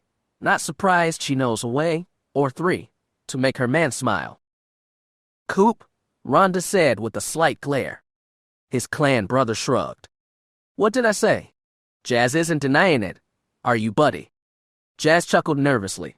He could not entirely kill the blush in his cheeks. No, Co-op was not wrong. Vess was knowledgeable about certain things, and in the last 2 months they had been together, they had begun to explore just what those were, or had started to, anyway. He couldn't deny it. He was pleased. Yet, they had needed to control themselves, at least for a while. Lord Errol and Lady Dorma's acceptance of him had come with one small request. That he and Vess restrain themselves when it came to physical love. Vess had blushed a deep scarlet when the talk with her foster parents had turned to such a topic, and she had not entirely been pleased by the request, but she understood the reason behind it. The succession on Bantoon was muddled as it was. Lady Dorma thought it wise not to throw any more fuel on the fire. Vess openly engaging with an outsider before her ascension to the crown could alienate some of the noble allies they were trying to cultivate. It was an annoyance, but she understood, and sort of ironic considering how Dorma Rist had been cast out of Bantoon society for her whirlwind relationship with her now husband. For that reason, Vess' foster parents understood, but that didn't mean that Vess had to like it. Jas was not too fond of the idea himself if he was being honest. It was at that moment that CC finally came down the ship's boarding ramp. The droid was wiping oil from his arms. "I've replaced the secondary motivator, Captain. It shouldn't give us any more." The droid stopped in his tracks. It froze when it saw Rhonda and Co-op, and the baby. Its reaction was interesting to say the least. The droid mewed, its whole posture changing. "Look at the cute little baby." CC ambled over to Co-op and Rhonda, his back slightly hunched, every movement suggesting a subservience that Jas had never seen before. Plus, its voice had changed. It sounded younger and almost female. It leaned in close to young Jas Dar, the lights on his head flashing with warm colors. "Look at this cute little poppet." "Hello, little one." "Hello." Rhonda gave Jas a curious look. "Jas, what is this?" "Rhonda, Coop, allow me to introduce CC-61T, Service and Defense Droid, and my new co-pilot. CC, this is Gabe and Rhonda Cooper, two of my best friends, and their son Jas Dar, of course."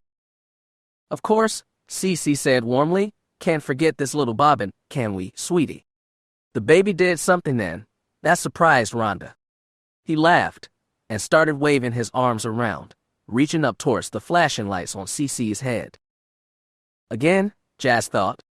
Interesting. Coop's brow furrowed. "Wait, you're a CC model droid?" "That is correct, sir," CC replied, not taking his optics off the child. The smuggler chief chuckled. "What?" Jas said, looking up at him.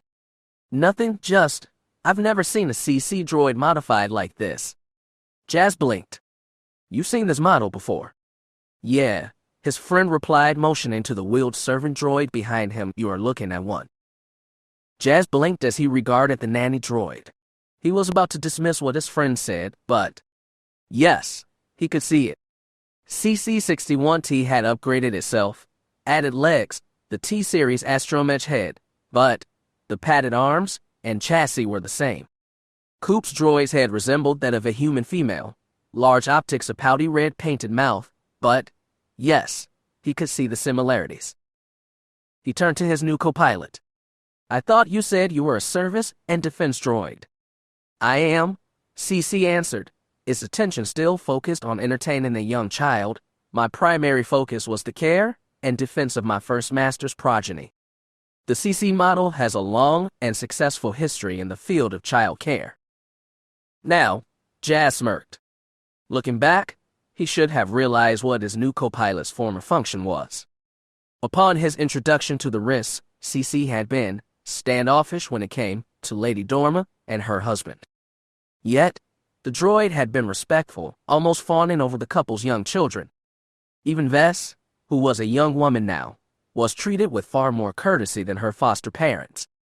Originally, Jas had thought it was because the CC recognized her as nobility, but he gave his new ally an amused look. "So you were a nanny droid?"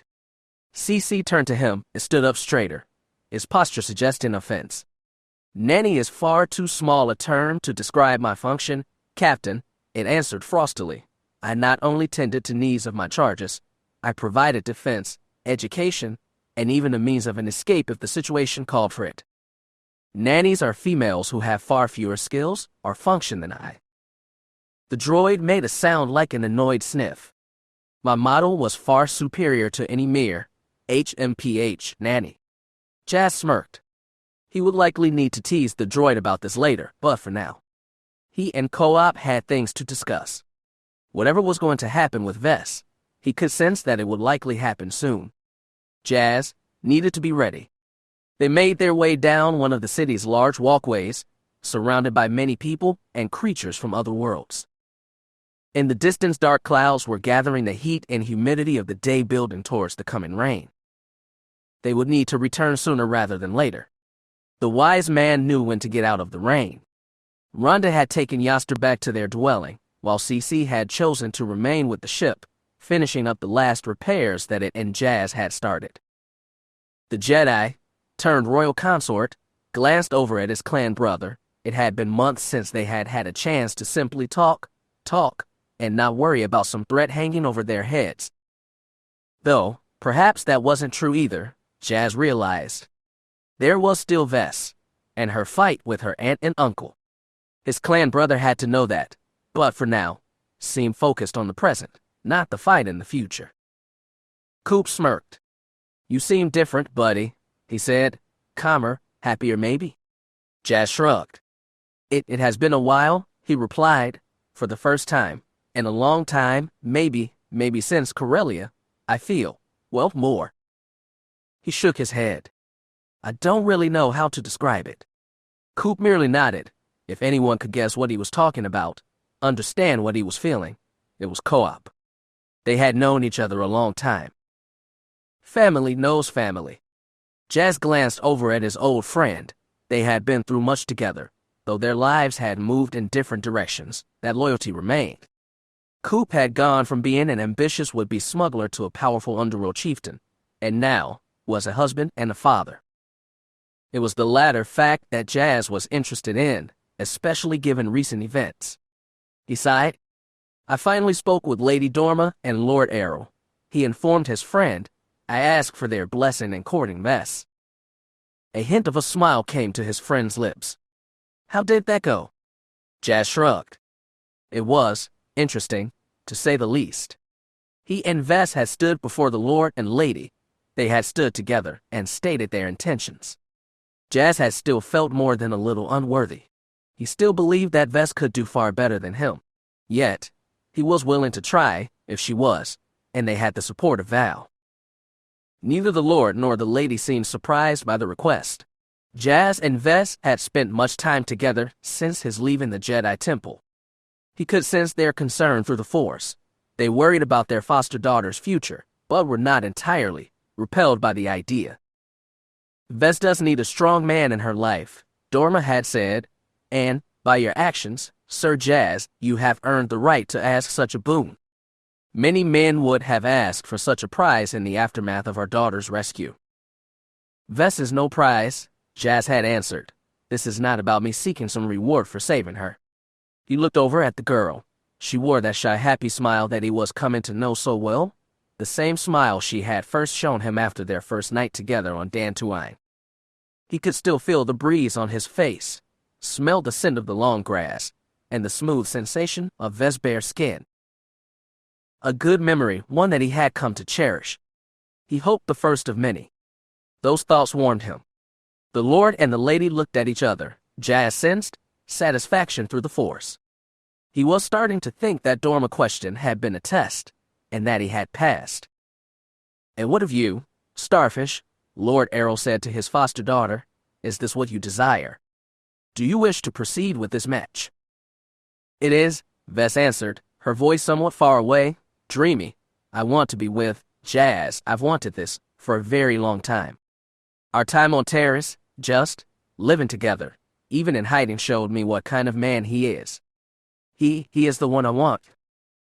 Then it had been Jas' turn to look away shyly. Terrace was a mixed bag when it came to memories.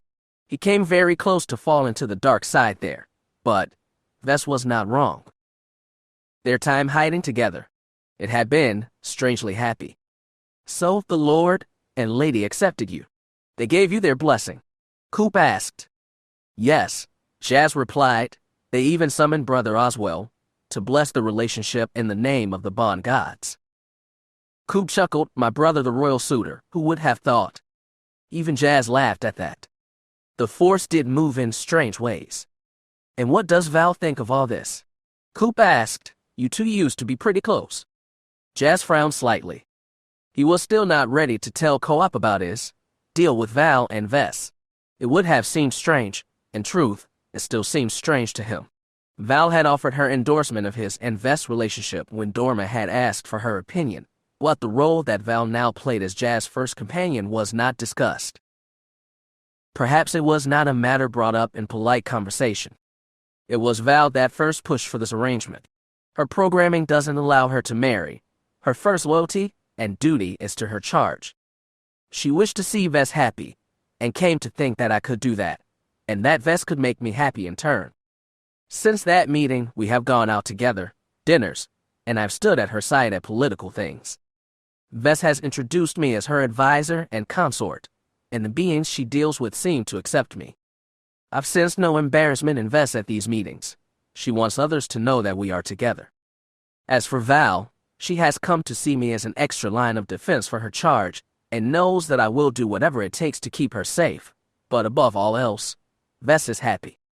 Val said that being with me would make Vess happy. Jas shrugged. I think she is right about that. Well, congrats, buddy, Co-op said. Sounds like you got yourself a royal girlfriend. Yeah, I suppose I do. Coop's brow furrowed slightly. What? Jas asked him. And what do the Jedi think of this? Surely they have to know what is going on.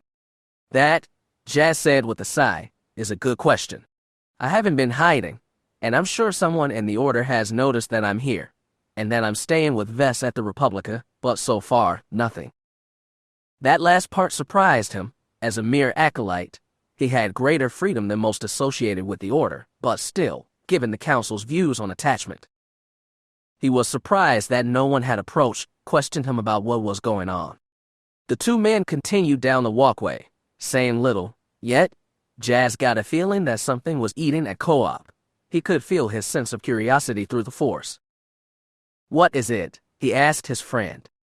While you have been here courting, I've been contacted by Rahana Riz several times. Viseria has been using her as a go-between. Mirax Fallenstar is also back, using me to ferry coded messages to Vess. Jas nodded. Unsurprising, Vess had said that she had a job for Mary. It sounded like she had accepted. He pursed his lips. Wonder what she is up to. Coop gave him a curious look. Don't suppose you know what is going on there. Vess has a plan to retake her throne, Jas began. It has been something she has been working on for a while, probably since the whole Sunset Collective thing ended. He frowned. I don't know all the details. But you are Vess' lover, Co-op reminded him. Yeah, but that doesn't mean I'm in the loop. Vess has trusted her Aunt Rahana with this. She has the contacts necessary to complete whatever it is that Vess wants done. Of course, that help came with a request. Rahana doesn't want me anywhere near what she is doing. Vess stressed that point to me when I asked how I could help. She doesn't trust you. Rahana doesn't trust anyone involved with the Jedi Order. She believes that I'm going to break Vess' heart and abandon her the moment the Jedi Order asks me to. Jas shook his head. I wouldn't do that. Vess knows I wouldn't do that, but Rahana remains insistent. Yet, Lady Rahana doesn't mind Fallenstar's involvement in all this. I think the fact that Fallenstar was abandoned by the Order has convinced Lady Riss that she is trustworthy. The fact that she is a woman might also play into that decision. From what I've gathered, it was a would-be Jedi suitor that spurned the Lady Riss, and now, well, you could guess why she chooses to want me out of the loop. Jas turned to his friend and clan brother. I don't suppose you've managed to discover anything about what Mary's been up to. Coop shrugged. I've been well paid for my services. Of course, that doesn't mean that I've not been curious. I've tried looking into matters discreetly, but the Riss have a long history of keeping things quiet, and Fallenstar, when she has contacted me, won't speak a word on the matter, client hunter privilege she calls it. Cooper glanced over at Jas. I know the risks are assassins. Could Ves be planning? Jas' eyes narrowed. Ves wouldn't do that. Yeah, but... No buts. Co-op. Ves would not do that. She would not try and assassinate her aunt and uncle. Coop nodded, but he didn't seem convinced. Jas could feel that through the Force. That sense of dark certainty. I talked with Ves about this. Jas assured him. I warned her the dangers of going down such a path. She promised me that what she is doing is not about revenge. She wants justice. The plan is about regaining her mother's throne with minimal bloodshed and little to no loss of life. Jas sighed. I asked her if she was planning an assassination. She said she would not do that, co-op, and I sensed no deception in her. She doesn't want the death of a family member on her conscience, not if she can help it. Plus, she doesn't wish to martyr her uncle, which might be what happens if he was to die mysteriously. Ves doesn't want to provoke his allies. Coop nodded. He had always had a gift for seeing the various angles when it came to plots by his rivals, and this was little different. Direct bloodshed was not really in Ves' interests. Yet, even he understood that getting Ves' aunt and uncle off the throne would not be easy. He was curious, just as Jas was. I know you co-op. You're not the type to let things continue within the organization beneath your notice. You probably know more than I do. His clan brother said nothing, which, to Jas, told him everything. He did know something. What have you heard? I know the kid has been busy. I know that Fallenstar has made several trips to Bantoon in the last few weeks, and before you ask, no, I have no idea why. Coop shifted uncomfortably. I also know that Rior is involved. Fallenstar has requested the use of the Gilded Claw. Jas winced. Rior. He had not gotten the chance to speak with the Cathars since the fall of the Sunset Collective. Though her motivations in helping had been mostly mercenary, she had still lost her lover on that mission. Such a loss led to scars and possibly blame. How is Rior? I didn't get a chance to speak with her after the Sunset Collective thing. Does she? She misses her, but she doesn't blame you for what happened. Rior has been in the business long enough to know what can happen. Ver knew the risks, we all do. Yeah, Jas replied. They did know the risks still. He was sorry. The two men finally stopped moving. They found themselves on a long walkway overlooking the distant Jedi temple. Jas stared at the building, his thoughts not only on the past and people that had been lost, but the future as well. You think she can do it? Co-op asked him. You think Viseria can win her throne back? Jas took a deep breath and tried to reach out with the Force. Strangely enough, he could see nothing. Not a single possible future came to mind. The Force had become mudded. Clouds of darkness were blocking visions of all possible futures. He didn't like that. No, he didn't like that one bit. Things will happen as they will, he told his friend. Nothing is certain. Coop shook his head. One thing is certain, old buddy. Yeah, what is that? Coop's eyes focused on the temple and the towers of 500 Republica, where Ves was likely standing even now. In the distance, dark clouds had finally formed. Even over the rumble of Coruscant life, the thunder rolled. A storm was coming. Coop's expression was as grim as those clouds. Everything is about to change, the smuggler chieftain said. You don't need the Force to know that. Jas considered that, and realized his brother was correct. Yeah, he thought. Something was coming. And again, the thunder rolled. Chapter 35. The risks had returned to Alderaan. It was not something that had been planned, but, given recent events, it had seemed the wisest course of action. Lady Dorma had been committed to Ves, and not simply because she hoped to regain the title she had lost when she had first married Lord Errol. She loved her foster daughter, and her foster daughter loved her, and she had planned to remain at her side, to help in any way she could in restoring the girl to her rightful throne. Life, however, had other plans. Dorma had not been feeling well for several days. Given the games they were playing, both Viseria and her husband insisted that she be checked out by a medical droid. The results of that visit didn't surprise the lady, as She had recognized the symptoms, had felt them before on 2 different occasions. Lady Rist was once again with child. Ves was happy to hear the news, and her foster siblings were equally excited. Yet, Ves understood what needed to happen. Word had come from Bantoon, things were heating up on their home world, and it was only a matter of time until Queen Adira and her husband retaliated. And considering what had happened to her parents, Viseria would not see her foster mother, and an unborn child placed firmly in the targeting reticle of her uncle's wrath. No, it was safer for Dorma to return home, to the safety of the Rist estate. Both the Lord and Lady and tried to deny that. They could, and should, remain at their foster daughter's side. The young queen would hear none of it. "We can't leave you alone," Dorma had insisted. "Starfish, we can't." "You are not leaving me alone," Ves reminded her. "Val and Jas are here, and the matriarchs and their sworn protectors are on my side.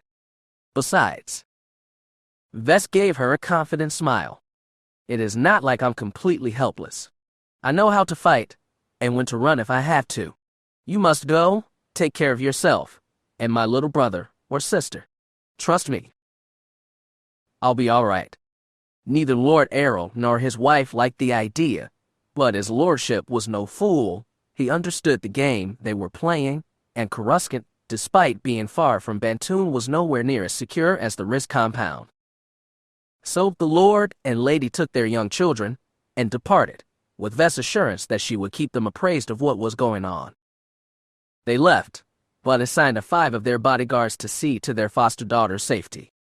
5 men who were handpicked by Val herself, men she trusted with not only her life, but the life of her charge. Jas looked into each of them with the force, seeking any deception or ambition. Val insisted on that. Betrayal had cost Viseria before. She would not let it happen again. The Rist left with no fanfare, nothing to suggest weakness to an enemy. The matriarchs were only told 2 days after they had reached Alderaan. The next few days passed with little incident. Val and Jas kept watch, while Viseria met with the matriarchs, listened to reports from Bantoon, and waited for the Queen and the High General to respond to their actions. Days turned to a week, and another, and again, another. One could only remain on high alert for so long. People slipped into a routine. They let their guard down. The monotony of day-to-day life got to them. The High General and his Queen had been smart. They had waited. They planned their response well. It came in the middle of the night. Ves and her allies had tried to be ready. They tried to be, but they were not. Is that my comlink going off? The thought flitted through Jas' mind, and was gone before it could truly register. It was hard to focus on conscious thought at times like this. He gasped, just as he buried his hands into her hair, their mouths locked together. The world barely existed in that moment. Everything was heat, sensation, and desire. He was as much in the Force as he was in the real world, lost in feeling, lost in her. Ves moaned as he rolled her over. He stared into her deep blue eyes as they made love, their bodies washed in the low, but always present light of the capital city. Jas found her neck, nibbling and biting. The girl gasped and arched her back, enjoying everything he offered her. This was a new experience for him. He had been with other women, but it had never been like this. Val had always kept part of herself locked away, the part loyal to Ves. Jas had sensed it when they had been together, a part of her that her programming would never allow her to let another see. Prin might have been like this, but Jas had been the one who pulled away. He, perhaps on some level, had held back. Maybe he had known that it wouldn't last. Perhaps the Force had whispered to him in those intimate moments not to let go. Perhaps. Ves was not like that. She held nothing back, and he did the same. Everything was heat, desire, and want. She stared up at him, breathing heavily, a hungry smile on her face. "Harder, my love. I want more." Jas responded.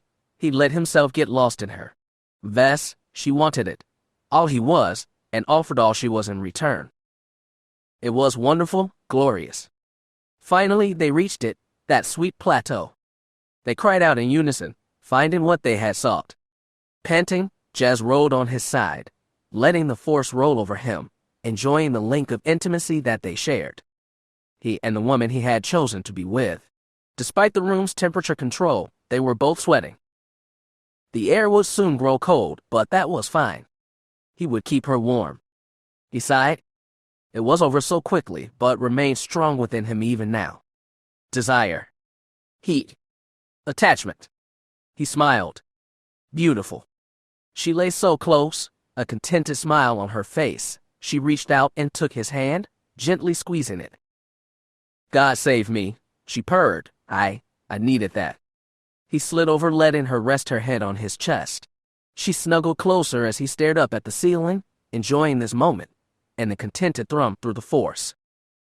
So much for my promise, he said. Ves giggled. I won't tell if you won't. He laughed. He doubted that would work. He had given his word to Dorma and Lord Errol. He would not seek Ves out for any physical form of affection, except the occasional kiss, and he had done well in the last few weeks, but it had been easier then. Ves was all but consumed with her work with the matriarchs and meeting with this person or that. Plus, the presence of the Riss and their children had given him other things to focus on. Dorma and Errol's leaving had changed that. He and Ves had had the apartment all to themselves, but even then, they had tried to remain true to their promise. He and Val had both been so sure that an attack would come, especially after Ves' foster parents had left, but nothing had happened. They had both tried to remain alert, Val and he, but the quiet had seeped in. The lack of any threat had made their wariness seem foolish. They had fallen into a routine. He had fallen into a routine, training, meditation, speaking with Val and their small security force. Everything had seemed normal. He had sensed Ves' emotions. The girl had also been anticipating a response, and frustration was starting to show. Jas sensed it in every glance and word she said to those who came to speak with her. Frustration and more. It was only a matter of time. Something had to give. Tonight, it had happened. He had been meditating in his quarters. Ves had been outside, swimming as the last rays of the sun had set. As he had reached out with the force, he had sensed her, the anticipation, her desire to aid her people, frustration at the waiting, and not just for some type of attack. He also sensed desire, need. At first, he had tried to do his meditation out by the pool, letting the background noises of Coruscant lull him into the place he needed to be, but that had proven difficult. Ves would typically swim in the evening, and to say that he was not drawn to the way she moved through the water would be a lie. As she swam, she moved with a grace and sureness that was amazing.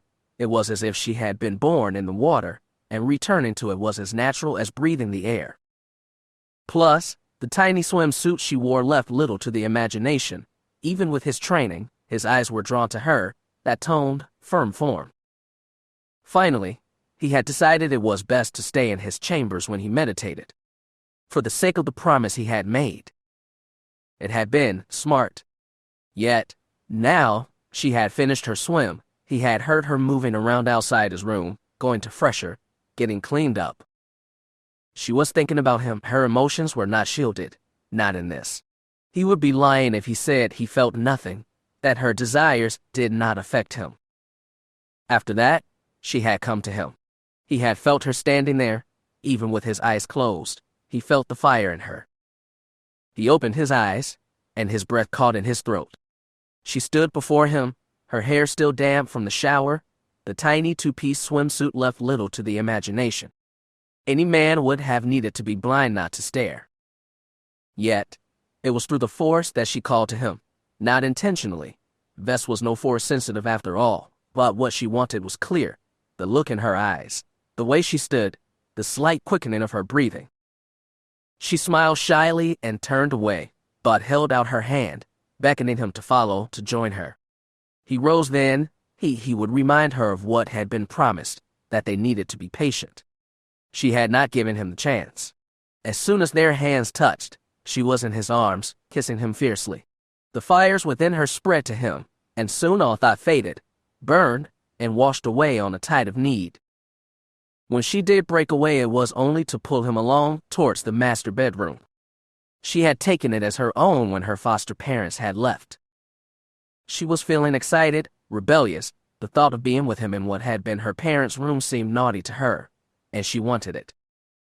Despite his years of training, he had not put up any resistance, not after weeks of restraint. He might as well have been her loyal droid. That was how much he wanted to resist. She had helped him undress, and he helped her. A simple gesture with the Force was all it had took to remove her swimsuit, and then they had fallen into bed, and then the heat of day and their own desires had taken over. Now, as they lay in each other's arms, he realized exactly what it would be like, being with Ves, not just in this, but in being her partner in life. It was both exciting and terrifying at the same time. Being with anyone, it was not something that a Jedi's training prepared you for.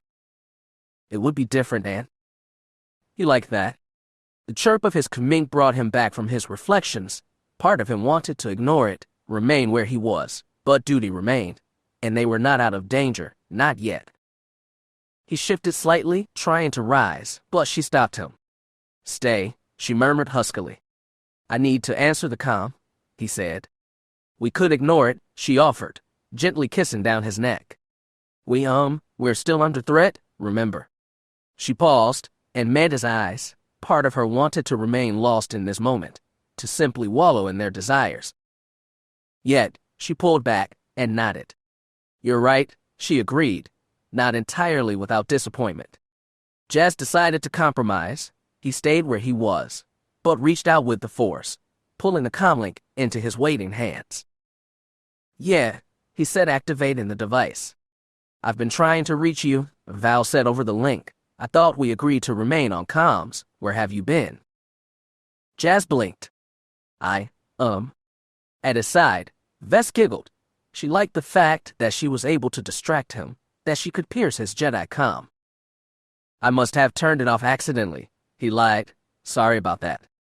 "Right?" Val answered. Jas was not sure if she could hear Ves in the background, but it probably didn't matter. Given their connection, Val might have sensed something in his voice, probably knew what had happened, what they had been doing up here. "So," he said, pushing forward. "What is going on?" "We lost contact with the team monitoring one of the building's side entrances. I'm going down to check on that now. Plus, we have an issue in the lobby. We've got..." The signal cut off in a blast of white noise and static. Both Jas and Ves winced, the painful whine loud in their ears. Ves gasped, pulling away from him and covering her ears. "Interference," he murmured. He quickly switched to another channel, to contact their guards watching the side entrances. Again, only static. Static or jamming. Memories of the attack on the North Mountains of Alderaan came back to him then. They had lost comms then too. Ves seemed to have come to the same conclusion. She leapt from their bed, quickly, grabbing a shirt and leggings. "Is it time?" she asked. "Dop, you sense anything?" Suddenly they were all business. All the playfulness of the last hour or so was gone. Jas sat up and reached out with the Force. He sensed something. The future remained cloudy, but... "We need to get ready." He rose from the bed, grabbing for his own clothes. Ves went to a picture on the western wall of the room. She pressed her fingers against the frame, causing it to slide back, revealing a hidden locked box, a box filled with weapons. A repeating rifle, a pair of heavy pistols, a collapsed portable sniper rifle, and what appeared to be a bandolier of grenades. "How long has that been in here?" he asked. "The Rist family has used this apartment for years," she answered. "Those of the family that practiced the old ways made some improvements." Jas nodded. It made sense, given House Rist's history. He could see now why Ves had not been as concerned as she should have been about a possible attack. He tried to contact CC. The droid should have been at the night fire, keeping the ship ready. Again, the signal out was being jammed. Jas frowned. Damn it. They had planned for this. Jas had set up a rotation, contacting the droid every hour and a half. If he missed that contact, CC was under orders to fly the ship here and make sure that the two of them didn't need backup or to escape. Unfortunately, Jas had checked in shortly before Ves had come to him. It would be another 20 minutes at least before his message was overdue. Damn. Vess had the blaster rifle out and laid 2 of the pistols on the bed. Jas went to the doorway, reaching out with the force. Again, everything felt clouded, but his other senses were not. He heard it. It was low, but it was there. He pulled his lightsaber into his hand. He heard it so clearly, the sound of electronic lock breakers, clicking and whirring. Someone was trying to breach the apartment door. There was a heavy blast door connected to it, but it was part of the building's main security system. A team of professionals would not have left it operational, not if they could help it. Vess took cover near the door, her weapon pointed out into the main room. With the exception of the holo table, there was very little cover to be had, which was both good and bad. The enemy would find no cover when they breached the room, but at the same time, Jas and Vess had little to block their advance. They would. The door opened. The security door didn't engage. 2 men darted into the room. Vess opened fire. The room exploded with shrieking sound and blinding light. Blaster bolts bounced back and forth. Momentarily dazzled, Vess ducked back, but before the men could take advantage, Jas drew his lightsaber. He parried several shots and forced the attackers to dive for cover. Before he had a chance to engage, another flash of light and burst of high-pitched sound. Sonic grenades and flashbangs, all weapons good for giving a Jedi trouble. The attackers had done their homework. Someone had known he was here and prepared. Another man dove through the open door, while repeating blaster fire covered him. There had been too many blasts to parry, forcing Jas to fall back. He growled, as he suspected. Professionals, all of them. Yet, he was not defenseless. He used the force to activate the holo table, momentarily distracting the 3 that had made it into the room. One paused to fire on the hologram of Vess' uncle. It was just what the Jedi had needed. He threw his lightsaber, the weapon arced end over end. One of the enemy dove out of the way, the blade missing him by millimeters, but then, he had not been the target. The weapon cut deep into the panel of the door, shorting out systems. The heavy blast door finally fell, cutting off the men inside from the rest of their team. It would not hold for long, not against a dedicated team of professionals, but it didn't need to. It gave Jas and Vess time to recover. It gave them time to attack. Jas tumbled into the room, evading shots from the man on his left, while at the same time recovering his saber. The weapon flew through the air and found his outstretched hand, and his blade found the first of the enemy. He slashed upward, taking the man from left thigh to right shoulder, cutting him down. One of them tried to shoot him from behind, only to be hit several times by Vess covering fire. The heavily armored attacker didn't die, but he was knocked down. He fired his repeating blaster again, not really aiming, but not needing to. The shots forced Vess to pull back, and the randomness of the fire stopped Jas' advance. His remaining partner threw another grenade, which Jas redirected through the force. It exploded behind the man, its flash blinding Jas again, but through the force he was still able to meet the man's attack. Heavy fire that drove the Jedi back, forcing him to take cover with Vess in the bedroom. Tears ran down Jas' cheeks as spots danced before his eyes. He prepared for a second attack, only to hear the sizzle and pop of small explosives that in the sound of the security door falling into the room. Not good, Jas realized as 2 more men breached the apartment. Not good. They were in trouble. Vess slammed the door, but not before rolling 2 grenades into the main room. The apartment shook as the blast triggered, but that only bought the 2 a few minutes. Jas used the force to slide a dresser before the door, while braced it with 2 chairs. They flipped over the bed, adding it to the barricade, but, as before, knew it wouldn't hold for long. The doors here at Republica were thick, but multiple heavy blasters would shoot through the heavywood quickly. Jas glanced around. With the exception of the small fresher in the corner, the room was empty. The window was an option, but the sheer face of the building offered no chance of climbing, not without gear, and the street was many, many floors below. Jas looked at Vess. The time they had enjoyed in her only a few moments ago seemed very far away. Yet, despite what they had to face, The girl smiled, a hard, vicious one. I think they deserve to lose at least a few friends before they get us, don't you? Jas gave her an equally cold smile. He dropped into a guard position before Vess. He would block, she would shoot. As she said, they would not be able to get all of the enemy, but some would be better than none. The wood of the door smoldered. Jas was surprised that they simply didn't try to blow it in. He briefly considered cutting through the floor with his lightsaber, but the alloy was pretty thick. By the time he got through, the men would be in the room. No, better to make their stand here, they. The sounds of blaster fire outside intensified, yet the door didn't give in. In fact, the sound of the blasters changed, no longer targeting the door. Then, Jas heard it, and sensed it. Looks like we aren't done yet. The hum was unmistakable, so much like the sound coming off his own weapon. Vess heard it too. The sound of lightsabers, and the panicked cries of mercenaries. Vess pulled the chairs away, while Jas gestured, pushing the heavier objects back. He used the force to fling the door open, while covering Vess with his blade.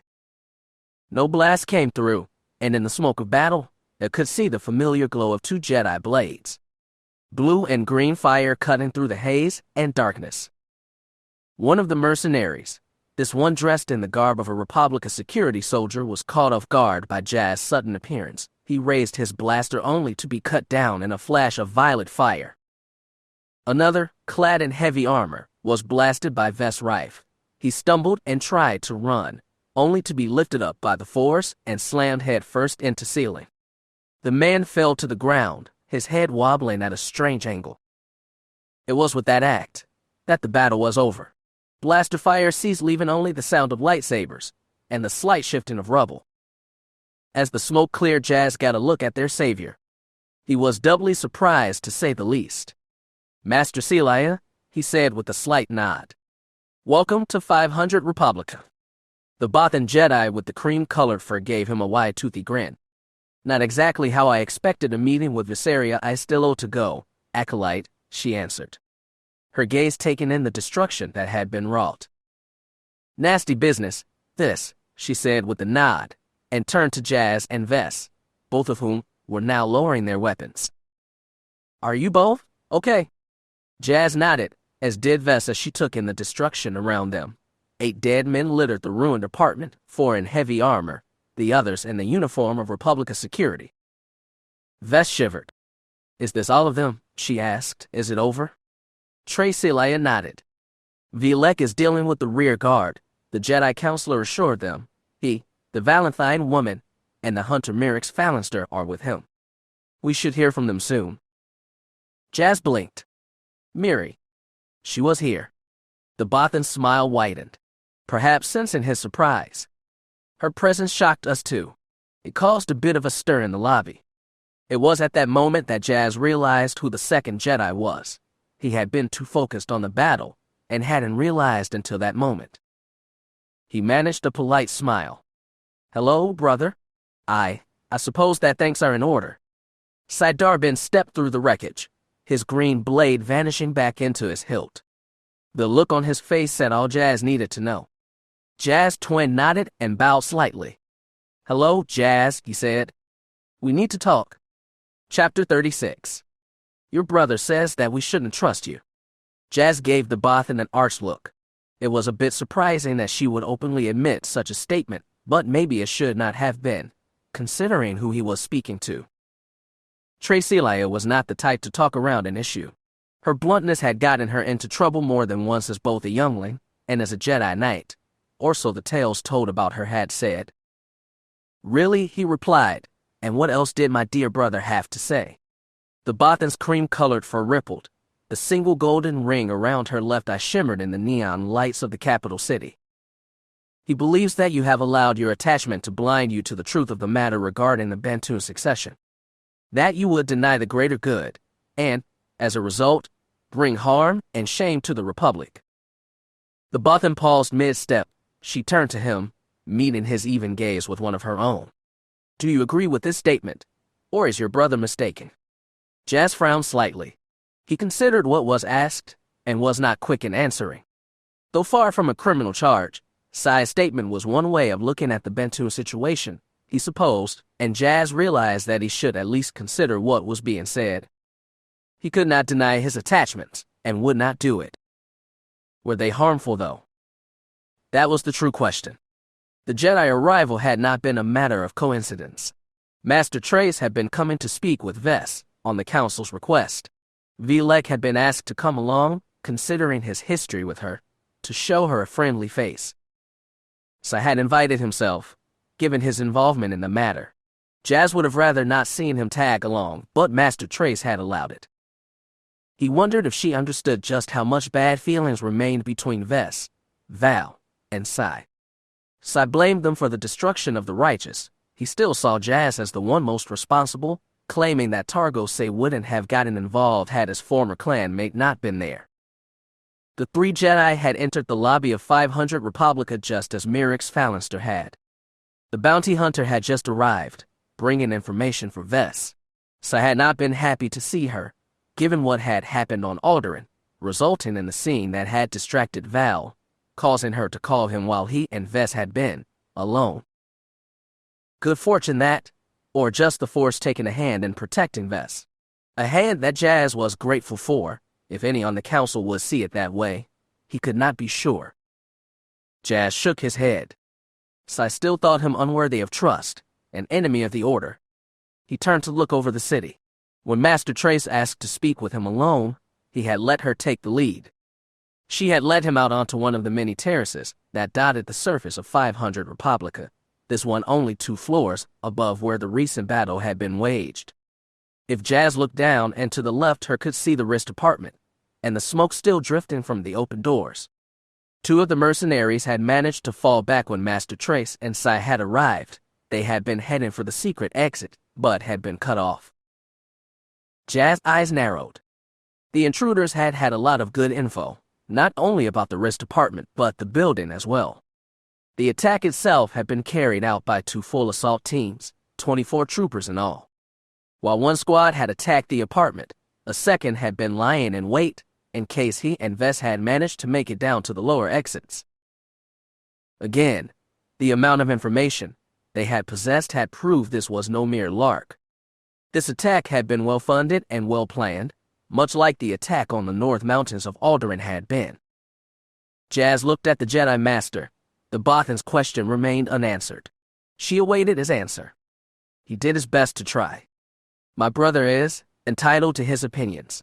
I am attached to Vesseria and her cause. As for the greater good of the Republic, I've always preferred to deal with a single tree than the whole forest. So, you believe that your brother is right? The Bothan gave him a surprised look. Jas shrugged. From a certain point of view, yes. Sai has always been one who cares more about the greater good, the big picture. Such people are necessary. They get things done, but they also miss things from time to time. He smiled. If you look at a forest, it can appear peaceful and thriving. But if you look closer, focus on a single tree, you might find something amiss. A single diseased tree, or smoke rising from burning embers. If you are staring at the forest as a whole, you might not see such a threat, not until every tree before you is infected, or the fire has become too large to contain. Jas sighed, and looked down on the city below, most of its people oblivious to what had happened tonight. Had they known, would they have continued to turn a blind eye to Ves' home, and what was happening there? He couldn't say.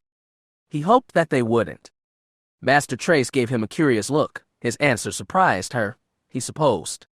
Perhaps she expected me to rage against what my brother had said. He realized, maybe she believed that my attachment had blinded me to what was going on. Sai's statements would have hurt him once. He would have been insulted and enraged, maybe even brought up what had happened years ago, when his brother left him to die out of a desire to claim what had been Jas. Yes, he would have acted on that desire once, but now he realized that it wouldn't have mattered. Anything he said against Sai now would seem like an attack on the one that was working with the Republic's best interest at heart. It would seem to be an attempt to distract the Order from the real issue.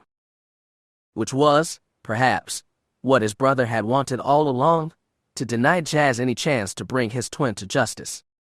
Sai was not just working to protect Republic interests, but his own, the life he had built in the decades since his brother's exile. Sai, Jas thought, your pride is not doing you any favors, brother. Had you admitted to the council what you had done, you could have avoided all this. I would have forgiven you. After all, your actions had served the living force. They put me on the path I am now, where I need to be to help Val and Vess. He would have embraced his brother. All Sai would have had to have done was said, I'm sorry. Jas would have forgiven, and the council would have seen that confession as proof that Jas Dar Bynn as the Jedi they believed him to be, that he had let go of the ambitious child that had done what had been done. That had not happened, and again, Sai's pride compounded on his past actions. Jas feared that his brother was on a very slippery slope. If he continued to justify what he had done, hid that darkness, and let it fester, who knew what he might one day be capable of?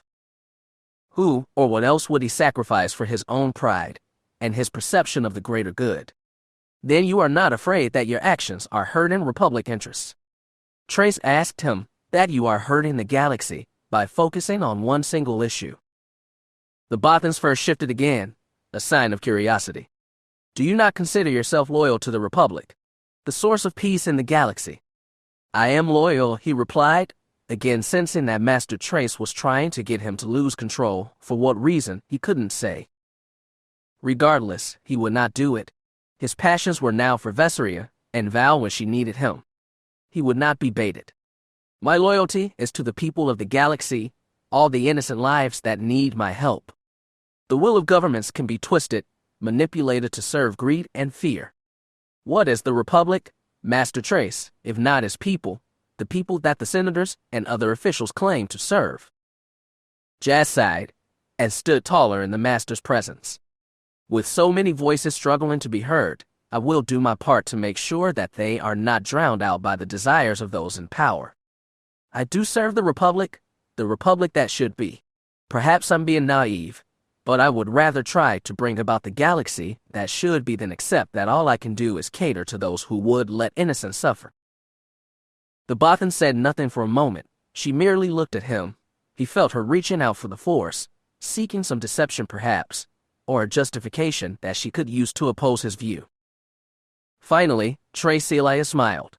That wide-toothy grin that Jas had seen in the council chamber. Vay speaks highly of you. She assured us that, despite your unorthodox way of thinking, that we should not dismiss you as a valuable member of our order, knight or not. And do you now agree with what she said? He inquired. I believe that your brother and several others underestimate your value to us. They see darkness where the light may not shine as brightly, but that is not a bad thing. Sometimes, when a light shines too brightly, it blinds you to what is before your eyes, and sadly, in the brightest of lights, the darkest shadow stands out. Now it was Jas' turn to smile. You are starting to sound like the true master of the High Council, Master Trace. The Bothan smirked. I'm going to have to work on that. Once the council censored me for my bluntness in dealing with the powerful and well-connected. It is good that I've learned restraint, but I should try not to forget who I am and what brought me to this moment. What was being said put Jas at ease. When the Jedi Master had asked to speak with him alone, he had expected a rebuke or an order to leave the affairs of Bantoon alone and return to his mission. I remember hearing of your exploits, Master. Did you not accuse Supreme Chancellor Holtem of conspiring with assassins during the Chandrila incident? His words made the Botan's toothy grin grow even wider. What I said was that, by his actions, the Chancellor was making himself complicit in what was happening. My master didn't approve of that, but considering what happened later. The Bothan shrugged. It is hard to believe how quickly this Bantoon matter has grown. After being isolated for centuries, the planet has drawn much attention, and at its center stands that young girl in there, and you, of course. I only seek to ensure that Vesseria finds justice. After what happened to her parents, she deserves to find closure and the restoration of what was taken from her. Goals that will be opposed on many sides. The Bothan replied, what happened here tonight was no mere lark, but you know that to be true already, yes. Jas nodded. He hated that Vess had had to experience yet another assassination attempt. Yet, the brazenness of the attack suggested that the young woman's course of action was affecting her enemies. It fell to both Jas and Val to make sure she lived long enough to strike back at those who dared to attempt to take her life. The Bothan Jedi shook her head. Politics, she growled. It is so easy to forget that the Republic needs to stand together in face of politics. Do we sacrifice a single world for the betterment of 10? If we make that choice, what are the consequences? How will that one world see us? And what may happen as a result? Surely we must do what we can to minimize the pain of that one world. I believe that a compromise is possible, one that grants justice, while at the same time allowing some benefit for others. It will not come easily, but I think it can be done. Is Lady Istillo open to compromise? Trace asked him. There are those in the Senate that call her a warmonger, that she cares nothing for her people, and is willing to risk a civil war over this. Vess doesn't want a war, Jas assured her. She wishes her birthright, and is doing everything in her power to ensure that war doesn't happen. It is those around her that have turned to violence. They do not wish to compromise. They wish to divide. Rather than stand with the rest of the galaxy, they send poison and assassins. Jas' hands curled into angry fists, thinking of all the times that Vess had been threatened, all the times she had nearly been killed. The politics in this matter are no longer about compromise. They have turned vicious. The Bothan's eyes narrowed, her expression grim. The viciousness of politics is no surprise to me, Jas Dar Bynn. My people practically live by such rules they call election seasons, the times of the long knives. Once, such times involved actual knives. The methods may have changed, but the intent remained. She met his gaze with one of her own. It was hard and cool, a challenge if he had ever seen one. The Senate has asked for the Jedi to intervene formally.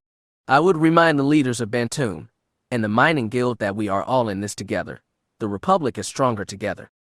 I respect your loyalty to that young lady, but would ask you to see that she understands this matter as well. Only together can we find a solution to this crisis. The Bothan's fur rippled, her eyes focused fully on Jas. Are you up to the task of seeing this through? Things will get worse before they get better. Jas didn't have to think about that answer. He knew it in his heart and soul. H would do this. For Vess, the Force had placed him in this moment. Vess, Val, and he were in this together. He would not falter. I'm ready, Master. I'm not afraid. The Bothan sniffed in amusement. What you will be, Jas Dar Bynn, she replied. Yes, you will be. An attack on 500 Republica was no small matter. The place had been the home of the powerful and important for generations, and, to most, considered one of the more secure places in all the galaxy. The attempt on Viseria Istillo's life had shaken that belief to his core, and the management and staff of the Republica would respond. Those responsible would answer. After the battle, Vess had been moved to one of the secure rooms deep within the building. She would be allowed to stay here until planetary security tracked down the surviving attackers and concluded their investigation. Given the wealth and prestige of the Republica staff, it would not take long. Jas and Master Trace arrived to find a dozen armed guards outside of their new apartment. The guards let the Jedi pass without a single glance. A Jedi counselor was always welcome, and Jas, place at Viseria's side, had become well known. He was accepted here, and so was afforded the same protection. They entered the chamber to find one of the planetary security captains reporting what had been discovered. The head of Republica security was there, a tough-looking human that could likely have taken a Wookiee in a hand-to-hand fight. The man was built like a tank, yet his eyes were cold and intelligent. Vess sat on a long couch next to him. She still wore the shirt and leggings from the time of the attack, yet, in spite of grime and dirt, still managed to look regal. She glanced up as Jas entered, smiling at him. Through the Force, he could sense her worry. She always seemed to worry about him when it came to his fellow Jedi, despite his assurance that they were no threat. He was grateful for that worry, and that smile could light up a room. The fact that it was for him warmed his heart. Was this what love felt like? If so, He could understand why even those who could not feel the Force would go through such lengths to protect it. Val, clad in her combat armor, stood just behind her queen. As the wounded party, they were allowed to hear the report, so they could plan accordingly, adjusting the girl's schedule to make another such attack more difficult. Not that Vess was low on protectors. Jas nodded to Mirax Fallenstar. The former Jedi turned bounty hunter leaned against the back wall of the room, eating some caramelized sweet fritter. The woman nodded back. Jas was pleased to sense no hostility there. After what had happened with the Sunset Collective and their Anxiety Alley, he had feared that Miri blamed him for how that had ended. He was pleased to sense that she did not. On the other side of the room sat Jas Dar Bynn and Vilek, representing both the Jedi and Republic's interests. If not for the presence of the Whiffet, he might have felt a bit outnumbered. Who knew what I had been telling Master Trace and the rest of the council? With Vilek, at least, he knew where he stood. The Whiffet was not only a fierce warrior, but an honorable Jedi. Jas was glad to see him here. He and Master Trace waited while the captain continued his briefing. It seemed they had missed the beginning of it. They would need to catch up later. We have identified the access point used by the assassins, sir, the captain said. They entered through sub-entrance beta. One of the private entrances, the security man replied, that is impossible. Normally, I would agree with you, sir, but the survivors retreated back through the section after their attack failed. Security droids tried to pursue, but they were cut off by explosions just beyond the final gate. Demolition charges set to cover the group's escape. The captain shook his head. This was well planned, sir. These men knew what they were doing. We bloody well know that, Captain, Val responded angrily. She looked at the security chief. I was told that the access to the sub-entrances were monitored around the clock, that the codes were changed every half hour. They are, the man answered. Then how did these thugs gain access? This building is supposed to be secure. Jas noticed the pain in her voice and could see that the protector had not come through the attack entirely unscathed. Her face was bruised and her combat suit burned in several places. Both the captain and the security chief turned as Master Trace entered. The Bothan's history had seen her involved in many high-level rescues and conflicts over the years. Forgive the interruption, she said, her eyes finally falling on Vess. Lady Istillo, it pleases me to see you unharmed. If you need, what I need, Master Jedi, is for these attempts on my life to stop, Vess said coldly. She glanced over at Miri, still more concerned with her meal than what was being said. And if Hunter Fallenstar has returned with what I think she has, then perhaps I can finally rest easy. Miri smiled, wiping away some caramel from her lips. I think you will be happy, Your Grace.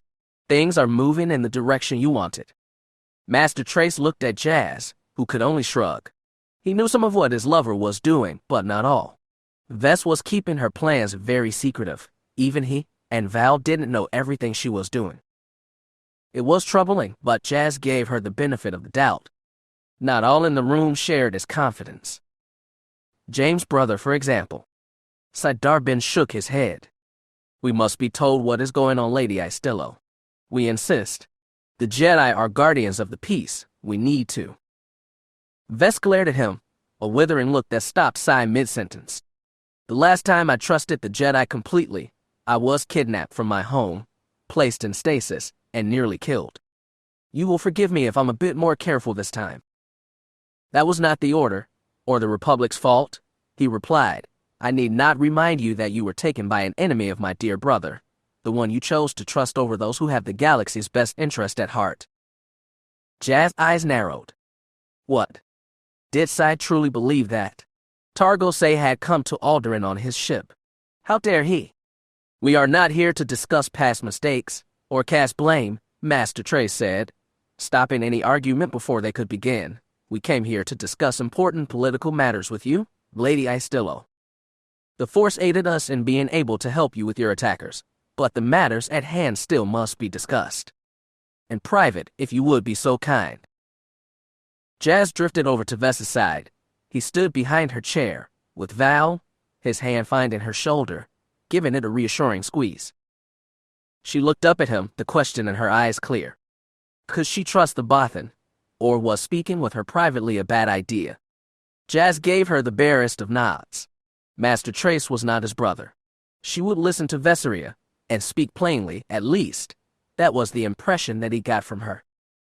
No, the Jedi Master could be trusted, he was sure of it. Ves nodded back. She would take his advice. I will speak with you, Ves replied, though you may wish to hear what Hunter Fallenstar has to say. It may change your views on matters. The Bothan glanced at the bounty hunter.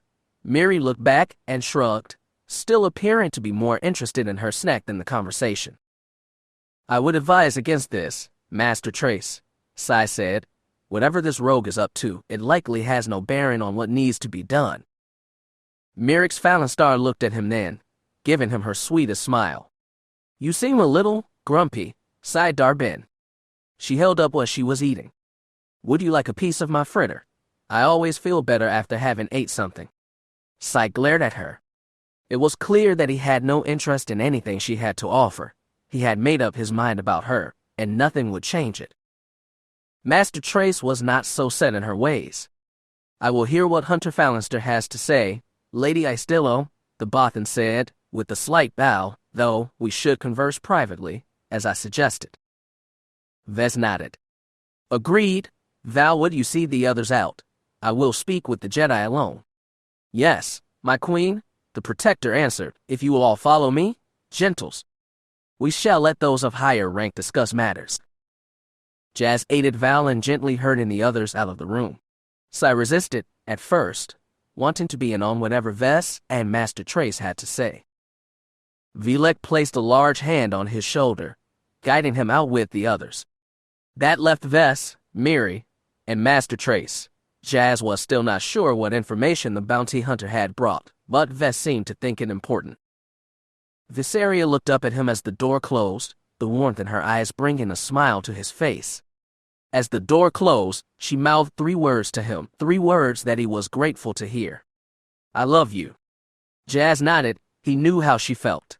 But it was good to hear those words, 3 words that had been so hard to say.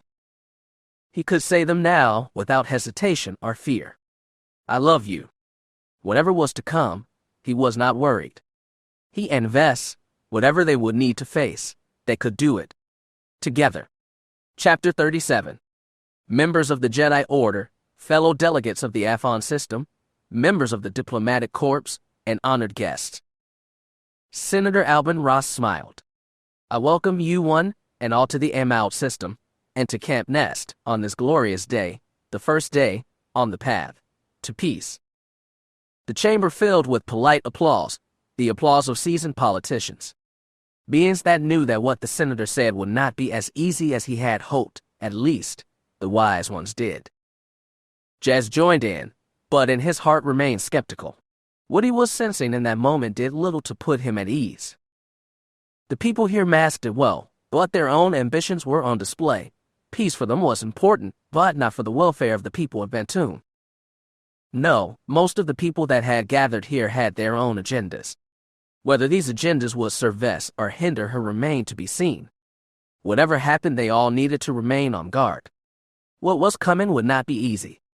He glanced over the seat beside him.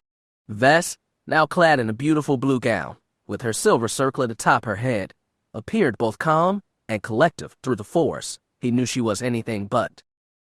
She glanced over at him, giving him a nervous smile. It is okay, she said, touching his hand. We got this. She looked across the room, at her aunt's delegation, the Queen's delegation. Her eyes narrowed. I've taken care of everything. Jas nodded in response, but he was not sure how she could be so confident. He knew people. Those in power didn't surrender it so easily. Ves knew it too. She was not naive, but still. He still wasn't sure. We knew that this was not going to be easy. Negotiation of this nature never were, not when there was so much writing on the outcome. He might have been more comfortable had this meeting taken place on Coruscant or Alderaan, but that was not to be. Master Trace had assured him that Camp Nest would serve. It was important enough that neither side felt slighted, and at the same time isolated enough that neither side could try anything extreme. Jas frowned slightly. She had been right about the last part at least. You didn't get more isolated than Camp Nest. Originally conceived as a resort for the wealthy and powerful, Camp Nest was on the far western edge of the Bird's Eye Nebula in the Unabridged system. For centuries, 3 planetary cultures had gazed up at the nebula in awe. From the ground of any of their worlds, the massive cloud looked like a giant raptor's head, with a long beak opening up to seemingly devour a sea of stars. Many stories and songs had been written about the nebula, and when the worlds that revered it joined the Republic, they had longed to see it up close, to look into the heart of very phenomenon that had inspired so many. For almost 2 centuries, hyperspace explorers had searched for a way to enter the system, to blaze a trail into the heart of the nebula. Then 3 decades ago, a chance miscalculation by one of those explorers struck gold, a clear path through the gravitational interference. The explorer had been well paid for his route, and businessmen on the worlds that revered the nebula had gotten to work to build a place where artists and the wealthy could be closer to what had inspired their people since the dawn of their worlds. A large asteroid was brought to the system, originally simply another mining operation. The tunneled-out rock was the perfect place to build their new resort. Crews went to work quickly. In less than a year they had wanted the place ready. The businesses were most eager to see a return on their investment. Then, of course, it had all fallen apart. The asteroid shell protected the resort from the hardest radiation put out by the nebula, but the same could not be said for the ships making the journey. Then there was the nebula itself. The Bird's Eye was far from stable. Gravitational surges and radiation blooms within the cloud made space around the cloud more than dangerous. Pleasure ships and non-military craft did not have the armor or shields to keep out the worst of the radiation, and the military ships that did last could only do so for short periods of time. Radiation leached shields while gravity twisted armor and slacked electronics. It didn't take long for the investors in the resort realized their error. That might have been the end of it right there. The asteroid would likely have been abandoned and counted as a loss on a spreadsheet, but several ambitious senators had seen the dangers of the Unabridged system and saw an opportunity. They had petitioned the Republic to purchase the asteroid, to be used as a neutral site for more serious negotiations, a place where openly hostile creatures could meet and iron out their differences. The nebula not only protecting the station, but ensuring that any treachery by the parties involved was almost impossible. No attack force would survive long enough in the system to harm the asteroid. And those that stayed and tried would not be in any shape to defend themselves when Republic reinforcements arrived. Their ships would be in such a state that they would be easy prey for newly arrived attack vessels. As for the asteroid itself, it had nearly been completed by its big business investors. The main hall, in which they now rivaled those in the Senate building back on Coruscant, the private staterooms, as luxurious as those found at 500 Republica. Thus, Camp Nest had been born, and for years now had been the perfect place for private, yet high-profile negotiations. At least 2 major border conflicts had been dealt with peacefully here, and now Viseria had come to meet with her aunt and uncle. It would be here now that the succession problem on Bantoon would be settled. It was here that Viseria would regain her crown, or so she hoped. Jas remained skeptical. He had known nothing of this place when they began their journey. It had been Ves herself that had informed him of where they were going. To ensure her safety, his lover had contacted Co-op again, asked if he would be willing to ferry her and their party to meeting. Though not a military vessel, the Co-op's Folly shields and armor was one of the few ships that Co-op controlled that could handle the approach to Camp Nest. The Republic had offered the use of one of their cruisers, but Ves had refused. After what had happened to the righteous over the skies of Alderaan, Ves preferred not to trust Republic transport. Not that Jas blamed her. The journey had gone off without incident. Co-op had converted the cargo bay into living quarters for the nobles. Using a series of collapsible habitats, he had created accommodations for the matriarchs and their staff, as comfortable as they could manage on a ship like the Folly. Ves and Val had stayed with them, while Jas had taken crew quarters. It felt strange being away from his lover when they were so close, but it was smarter. They had yet to formally announce their relationship to the matriarchs, and Ves wanted no dissension this close to their final meeting. The night before their arrival in the Amal system, Vess had called the whole crew together for a toast.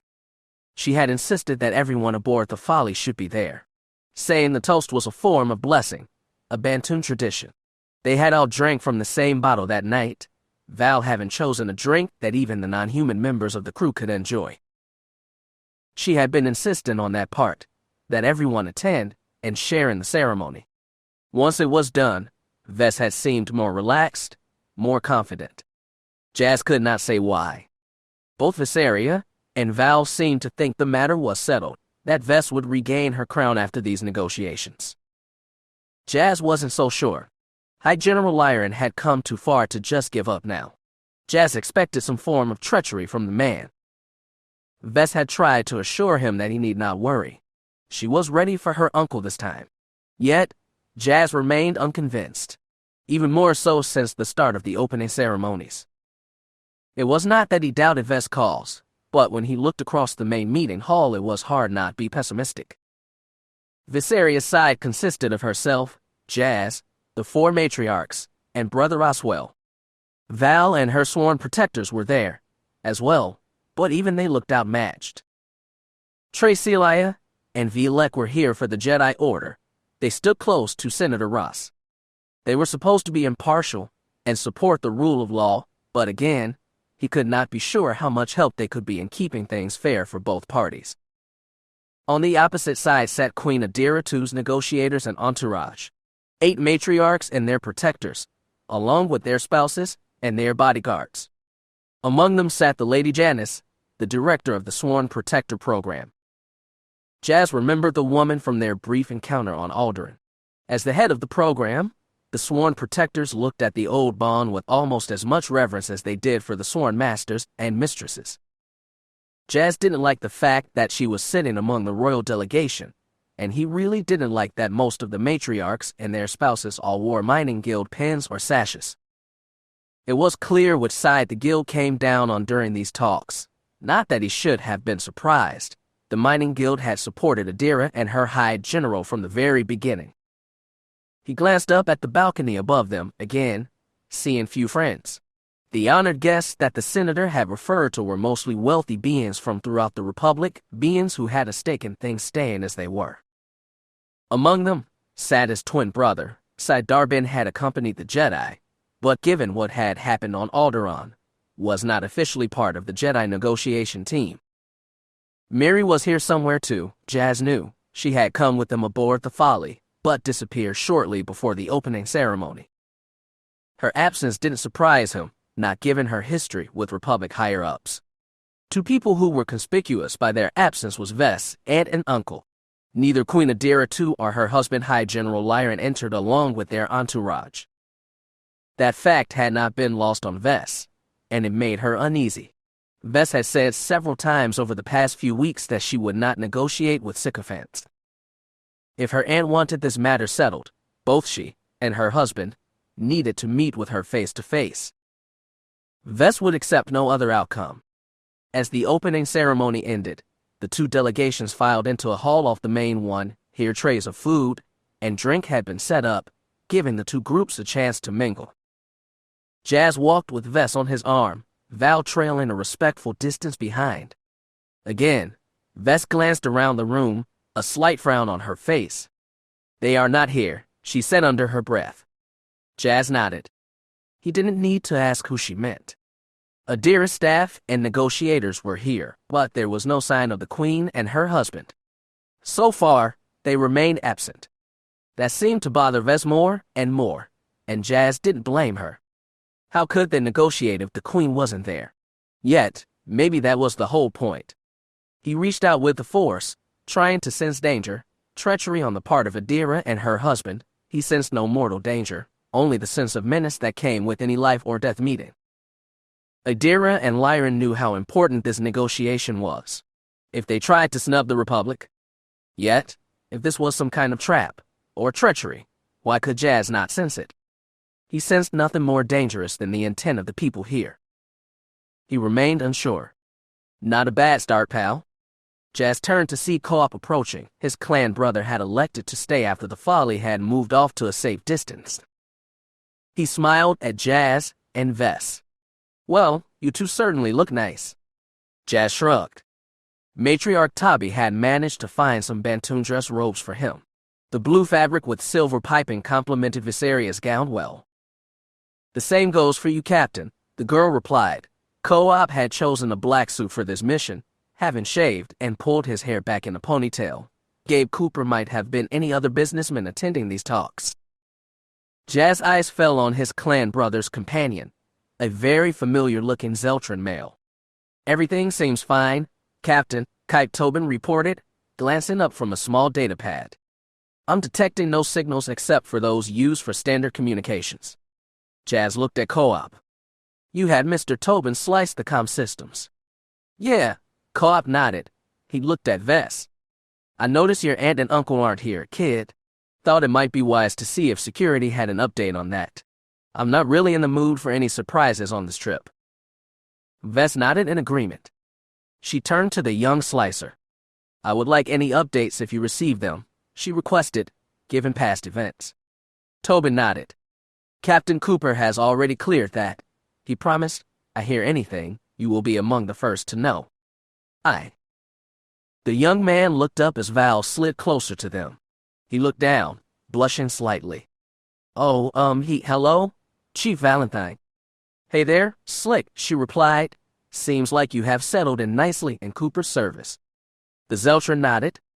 Definitely beats the freelance work I used to do. He finally met her eyes. And you, no ill effects from our captivity. None, thanks to you, she answered. She gave him a warm smile. Had you not stalled those cultist Murglacs, who knows what they might have done to me, what they may have turned me into. You saved my life, and my mind. She bowed her head slightly. I'm in your debt. The boy shrugged, his pink skin darkening.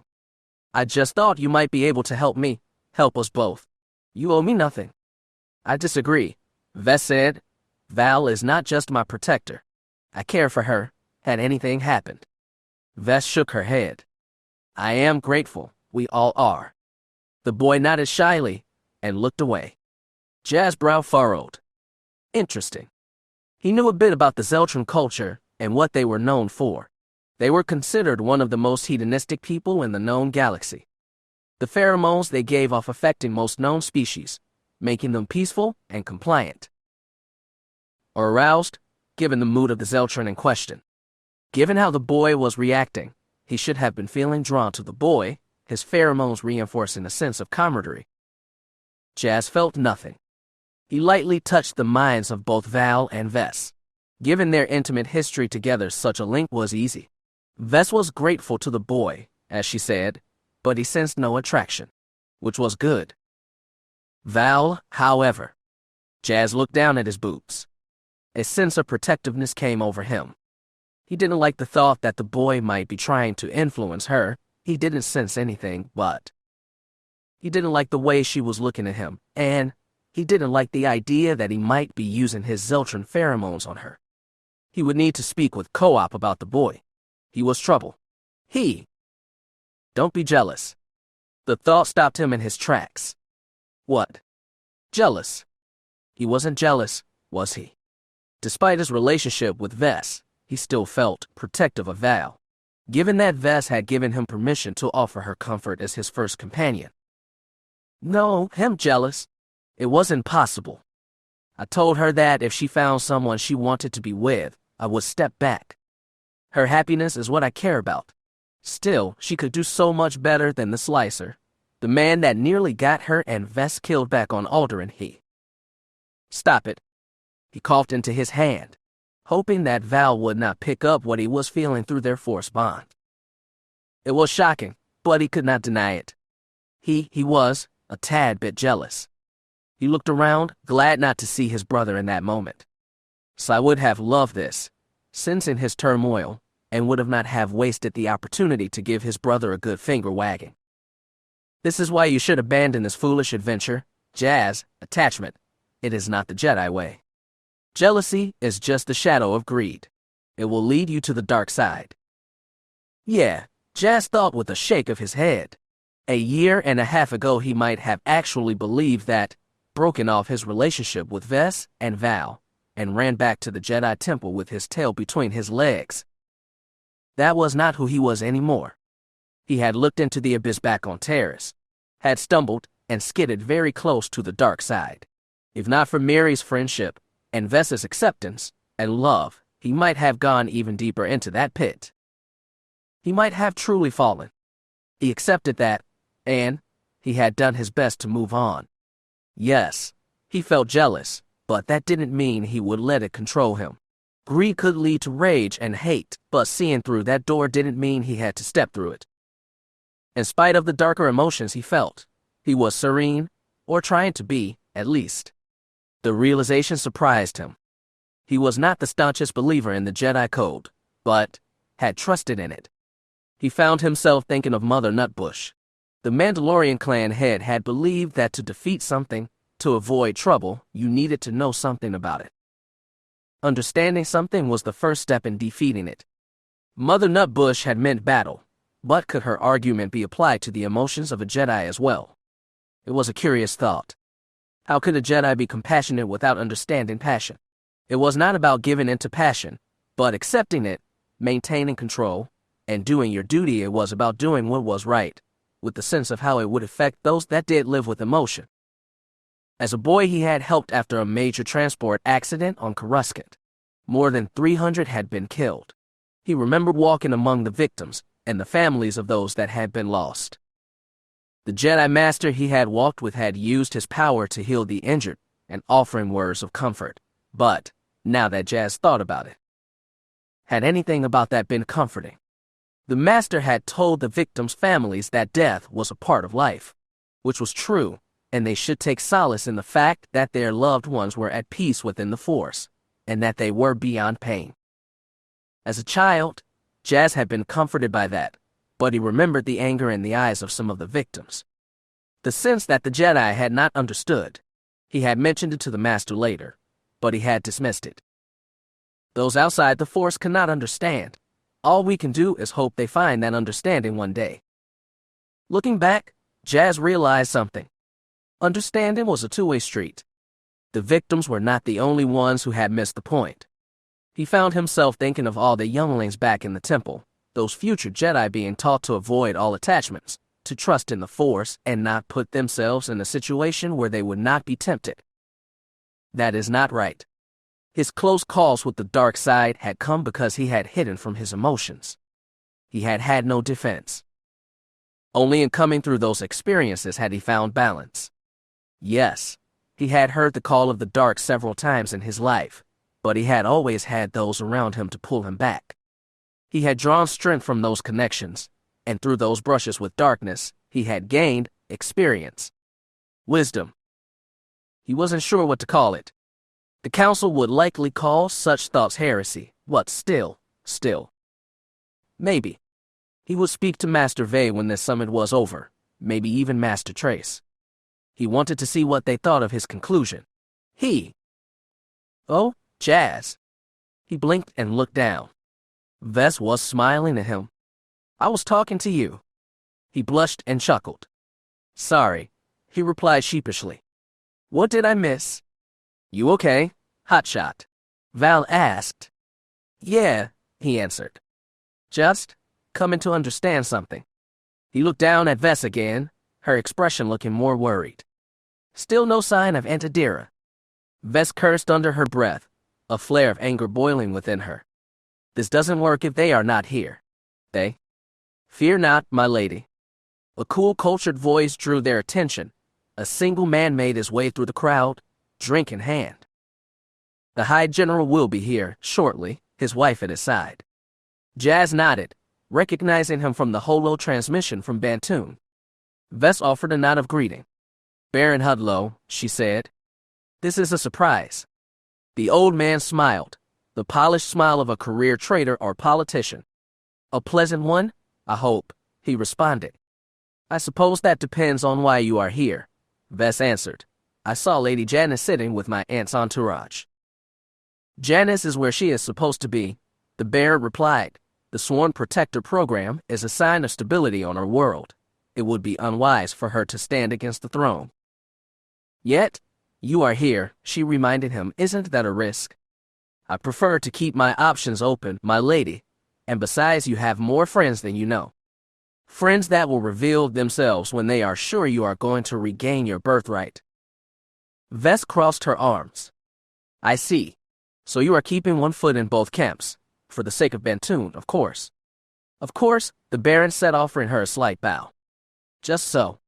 He turned to the rest of their party, his eyes hidden behind the small round lenses that he had worn during their holo transmissions. He stepped back and offered an elegant bow. Greetings to you all. I am Baron Jark Hudlow, entrepreneur and friend to the people of Bantoon. Jas regarded the man carefully. A holo image was one thing, seeing the man in person was something else. The man's clothing, manner, and speech spoke of wealth and privilege, but that was not all there was. Despite his advanced age, the man's movements were fluid, what one might expect of someone 30 or 40 years younger. The broken nose, that had never been set properly, added a sense of the roguish, but again, that was just part of his act. He didn't move like a traitor or a politician. He moved like a predator. Jas had spent his life around fighters, Jedi, Mandalorians, underworld enforcers, and he recognized danger when he saw it.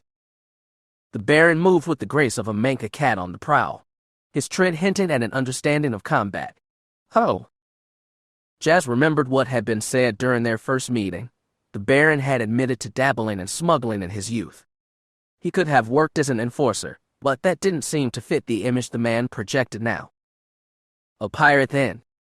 It was possible. There were dozens of pirate gangs prowling the outer rims, some very wealthy from preying on resource-rich settlements outside the core. Their leaders tended to put up a front of elegance, refinery, and nobility, but that didn't hide the fact that they were ruthless fighters and not above taking lives. Could that be Hudlow's origin? Jas reached out with the force, trying to get a sense of the man, what his true intentions might be. He sensed ambition, but that was unsurprising. Why wouldn't a businessman have ambition? Whatever he was before, what he was now. James wasn't sure. An ally to their cause, maybe. But not one he was sure they could trust. Vess watched the man carefully, still affected by her aunt and uncle not being here. You said my aunt and uncle are on their way here now. That is correct, Your Grace. How? Hudlow chuckled. Their sworn protectors are with them, as you would expect. They send reports to me and Lady Janice, as all of the sworn protectors do from time to time. Vess' brow furrowed. She looked at Val. Is this true? It is true, and my queen, she replied without hesitation. Some of the protectors report more than others, the Baron added. Chief Valentine has offered no reports these last few years. Disappointing, but not surprising, given her state of exile. I did my duty, Lord Baron, Val said, snapping to attention. Of course, Protector. I would not expect anything less. You are a true product of the system, and the system always wins. The system always wins, Val parroted, her voice a flat monotone, the way it always was when discussing her training. Indeed, the Baron said, just so. The old man smiled widely, pleased with himself. Again, Jas felt a sense of anger. He didn't know what the Sworn Protector program truly was, but he had seen how it turned Val and her fellows into nothing more than human droids. He didn't like the fact that the old man could just smile and be so cavalier about it. Living beings were not droids. They should not have been able to be programmed like that. My uncle is planning something, isn't he? Vess asked. You do not need the Force to know that, Your Grace. Your agents wouldn't happen to know what that plan is, would they? Jas asked him. Before the Baron could respond, the loudspeaker in the hall went off. The booming voice of the Senator Ross filled the chamber. Presenting Her Grace, Adira Astillo, second of her name, voice of the people, shield of the matriarchy, and queen of Bantoon, and her husband High General Lyron of House Dustin, sword of the people, defender of all Bantoon. The crowded room began to part before the doors, which hissed open, admitting two sworn protectors in elaborate-looking ceremonial armor. Jas looked at Vess. He could feel the tension in her hand. She held his hand so tight that he could feel her heartbeat through his hand. Baron Hudlow shook his head. Whatever the High General's plan, I suspect that we will be finding out quite soon. Vest's eyes narrowed. Again, Jas felt a surge of anger in his lover, anger and cold hate. Yes, she hissed. We will. I trust you have a plan, Your Grace, Hudlow said.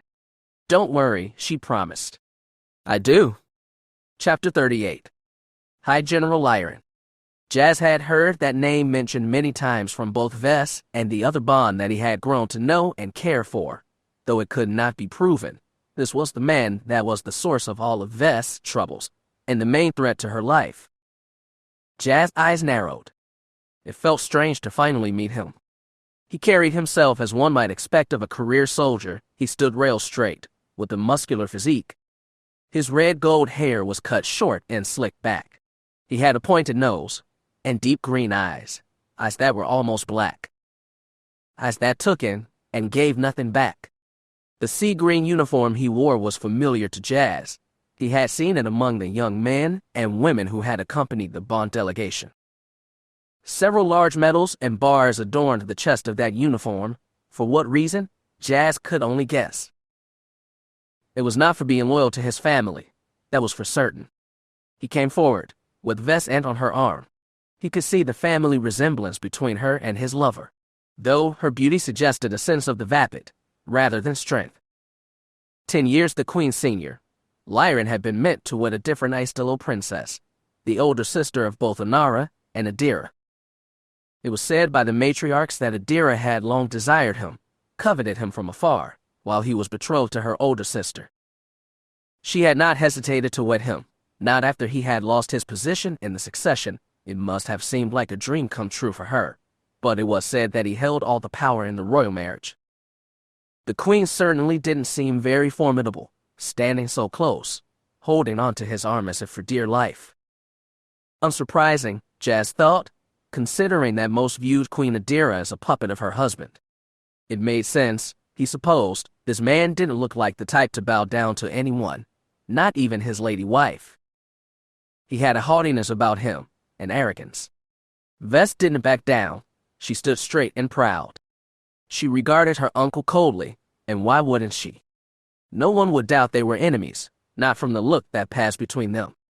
Uncle, Vest said, offering neither a bow or nod in welcome. Beloved niece, he said, with the slightest tilts of his head. How good it is to meet you at long last. Vest said nothing. What was there to say? So much history had passed between these two, and how much more would depend on the results of this gathering. He looked upon Baron Hudlow, but said nothing. His eyes fell on Protector Valentine. The High General didn't even try to hide his disdain. You should be with your queen, Protector, he said. Inara is gone. Her body returned to the sea. Your ashes should have been scattered along with hers. Val frowned. I still serve the Queen, she informed him, the rightful Queen, and heir to Inara V. The General snorted. That remains to be seen, Protector. That remains to be seen. He looked at Vest again, his expression cool and mostly unreadable. You have caused many problems back home, little one. Renegade nobles foment rebellion in your name. Good people are dying because you have chosen this path. He shook his head. Your mother and grandmother would be so disappointed in you. I didn't wish anyone to die, uncle, she replied, but, at the same time, it is not simply I that am responsible for the chaos. Your allies, the choices you have made, that my aunt has made. Vest gave Adira a cold look. The Queen said nothing, though she did step back, firmly into her husband's shadow. Vest didn't break eye contact. Any chaos that has come to pass must end. We all agree on that, but it could not end, not as long as my mother's murderers remain free. The High General sighed, a long-suffering sigh, if he had heard this argument many times before. The pirates that killed your mother were dealt with years ago, child, Lyron informed her. An unfortunate tragedy, but that is all it was, a simple tragedy, no different from the one that claimed your grandmother and your Aunt Bela, the woman who would have been my bride. Those words prompted a look from Adira. Clearly this was a topic she would rather not have discussed. Her husband didn't even look at her. He only had eyes for his niece and her protector. Then, those cold dark eyes fell on Jas Dar Bynn. He didn't flinch under that cold gaze. He knew what the man had done, had felt the pain he had caused. The attack on the North Mountains of Alderaan, the kidnapping of Vess and Val, and their near deaths at the hands of the Sunset Collective. Who could be blamed for all these crimes but the man standing before him? Jas showed no fear. He knew who he was talking to. A man who might have claimed he was cheated of his destiny by fate. A man who should have been a king. In the weeks leading up to the summit, both Val and Vess had familiarized him with the history of Lord Lyran and his rise. Many on Bantoon believed that he had been destined to be High General, that he had been born for the role. What was happening now shouldn't have, but fate, misfortune, and the Force had stepped in. Viseria VIII, Vess' grandmother, had chosen him at the age of 7 to be the Lord Consort of her eldest daughter, Bayla, the heir to the throne. His house had long been loyal to the Istillos and had a very successful military lineage. Vess' mother, Inara, had been the second-born girl and was not considered a major part of the succession. She had spent her early life working with the military, and in time, she was to have served as Minister of Defense under her older sister. To that end, she spent much time with the soldiers that defended their world, and of course, met someone among them. The two met and fell in love. He was a young officer, a brother of Matriarch Cherries, the man that would become Inara's husband and Vess' father. As for Lyran and Bayla, they had met as children and had begun to prepare for what came next. The marriage had been arranged. Bayla had been 4 years old at the time of the betrothal, and the two would have wed on her the girl's 18th birthday. They had been introduced as children, and he had attended many functions and gatherings with the girl, getting used to being with her, and preparing them both for the wedding that would come when the girl came of age. Through Bayla and Lyran, everything seemed secure, the crown, and the future of Bantoon's monarchy set in stone. Yes, everything seemed to be set, the succession settled, a strong queen, a healthy heir, and a young man to stand at her side and be her husband and High General. An unexpected accident had changed everything. It had put Lyran on the path he now walked today. 20 years earlier, the Queen and her heir had attended a test flight for a new ship design developed by one of the local aeronautics companies. The Princess Bayla, 17 at the time, less than a year before she and her husband were to have wed. Bantoon had still been in a state of isolation at the time, but his encounter with the traveler who would become to be known Baron Hudlow had inspired an interest in the galaxy beyond. Even 2 decades later, no one knew with certainty what had occurred that day. The day Bantoon changed forever. What was known was that the ship, while returning to the surface, had suffered a catastrophic malfunction. The nobles, aboard the Queen's pleasure barge, had been floating just off the set landing site to welcome the young pilots to a hero's welcome. The ship never landed, an engine malfunctioned, and the ship spun out and crashed into the Queen's barge. All aboard, including the Queen and her heir, had been killed. The loss set off chaos throughout Bantoon. Many of the top members of the royal court had been on the barge that day. The matriarchy descended into chaos. Rivals fought behind the scenes to secure titles and offices, but all the while, the throne sat empty. Vess' grandfather had died 2 years before, leaving no one to act as regent. Yes, most of the royal family had died that day, most, but not all. Lyran had not been among the spectators that day. He had been on a training exercise in one of the larger cities, working with the local militia. He had returned swiftly to the capital when he learned what had occurred. The matriarchs had met in an emergency session. It fell to the defense forces to rein in the chaos. Shock and panic had needed to be tabled, for the moment. The royal line was at stake, and the matriarchs had needed to choose a course, and swiftly. Adira had been a child. She could not take up the throne, but fortunately, she was not alone. Inara had also missed the ill-fated trip. She had been on the same training exercise as Lyran. Both she and her husband, they had wed only 2 months before, a bit young. Inara had been only just turned 17, and her husband 19, but the Queen had allowed it. In that moment, The matriarchy rejoiced. One of the queen's true-born daughters remained, and was of an age to take the throne. Word was sent, and in a matter of hours, Anera, Vest's mother, had become Anara V. Lyran, still in shock over the loss of his fiancée, had stormed into the matriarchy building demanding to know what was meant for him. The women of the council thought that matter quite clear. Anara was already married by that point. She and her husband would assume the high office.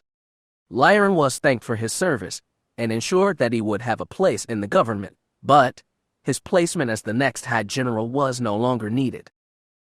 Anara's husband would fulfill that role. What happened next, according to Val, was not discussed widely, not in polite conversation. Some considered it a bit of a scandal, but not unsurprising given what was at stake. It was said that Lyran approached Anera, in private, had spoken with her about what should happen for the good of the realm. What had to happen? He had prepared his whole life for the role of High General. Anera's husband was a good man, but only a common soldier.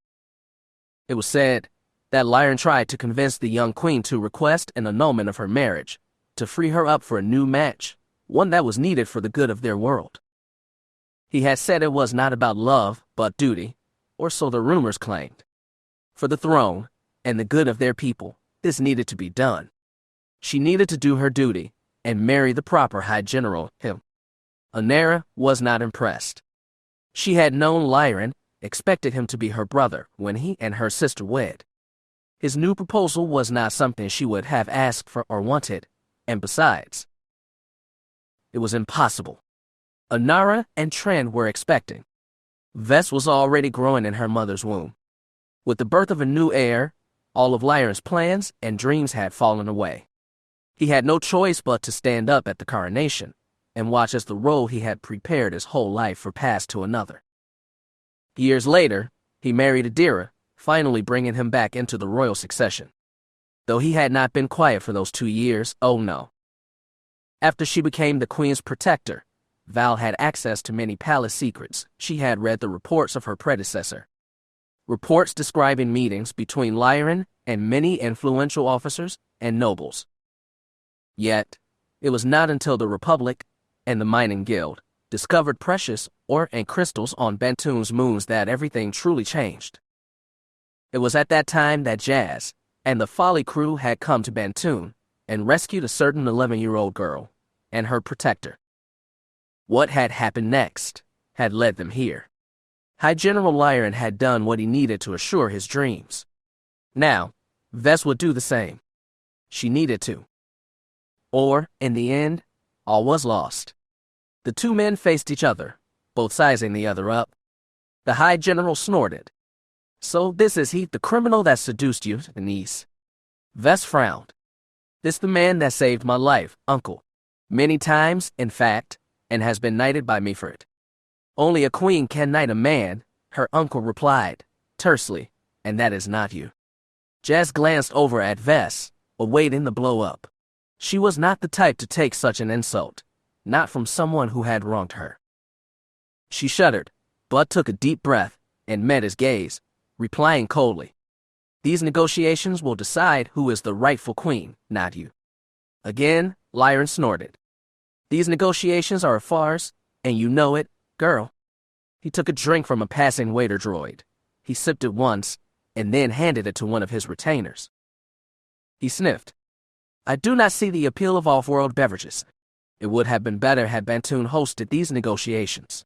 If you could see what has been accomplished in the last 10 years, then you would not be so quick to try and tear everything we have built apart." Vest said nothing. She was wise enough to know what would have happened if she set foot on her home world. She would not have lived to tell about it. Adira also took a drink, but unlike her husband, she downed it with a single gulp. This whole thing, these talks, they are madness, starfish. Utter madness. Vest shrugged. Any more mad than someone murdering my parents? Is it any less mad that outsiders now strip our moons for profit, and so few of our people see any reward for it? No, dear aunt, no. Vest smiled cruelly. Madness seems to be in season these days. Adira sniffed, and again, cuddled up closer to her husband. Lyran barely seemed to notice her at all. "May we have words in private, dear niece? Perhaps we should be adults about this, and not waste the time of everyone who came here." He leaned in. "We can settle this privately, as a family." He smiled coldly. "As should have happened 10 years ago." Ves returned that smile, a far colder one. "I'm willing if you are willing, uncle." "Good," he said. "Most excellent." He gestured for her to follow. Jas and Char Valentine followed in their wake. Baron Hudlow and Gabe Cooper watched them go. Jas couldn't hear what words passed between them, but figured it was not something good. He was curious what the High General had to say, but that didn't mean that he trusted the man, no, not one bit. Yet, he followed Ves' lead. She seemed eager to speak with her aunt and uncle. He couldn't help but wonder why that was so. There was some discussion as the nobles left the gathering. Several Republic and Mining Guild reps tried to stop them. The High General ignored them. This was between his niece and him, he insisted. What was about to be discussed would be brought before the diplomats later. Jas watched as the High General led the way, his own sworn protector trailing just off to the side. Jas watched her, a dark-skinned woman that had not introduced herself. He could not imagine what she had to offer in this, besides a threat to Val and himself. Adira's protector, a young blonde-haired man, followed a respectful distance behind. He didn't seem as threatening as Lyran's, but he was armored and armed like his fellows were, and even if he were not, they were both threats. Jas had sparred with Val enough time to know how dangerous a sworn protector was. In hand-to-hand combat, there were few who were better. He didn't really like this idea of going off with the general on their own. Hudlow had suggested that the man had one last card to play, a plan to upset Ves, and anything she might have prepared. He still had to wonder what that might be. The High General's quarters were large enough to accommodate all his staff, guards, and advisors. The large room looked almost empty, just the 7 of them. Lyran motioned for Ves and her party to be seated. A large circular couch was arranged close to one of the station's many false viewports. The radiation was too hard to have windows, but shots from the nebula outside were piped in using shielded cameras. It was an interesting setup, all in all. You could almost forget you were sitting in the heart of an asteroid. Lyran and Adira's protectors took up positions behind them. The 2 sworn protectors stood at parade rest, while their lord and lady attended their guests. Val stood behind Jas and Ves.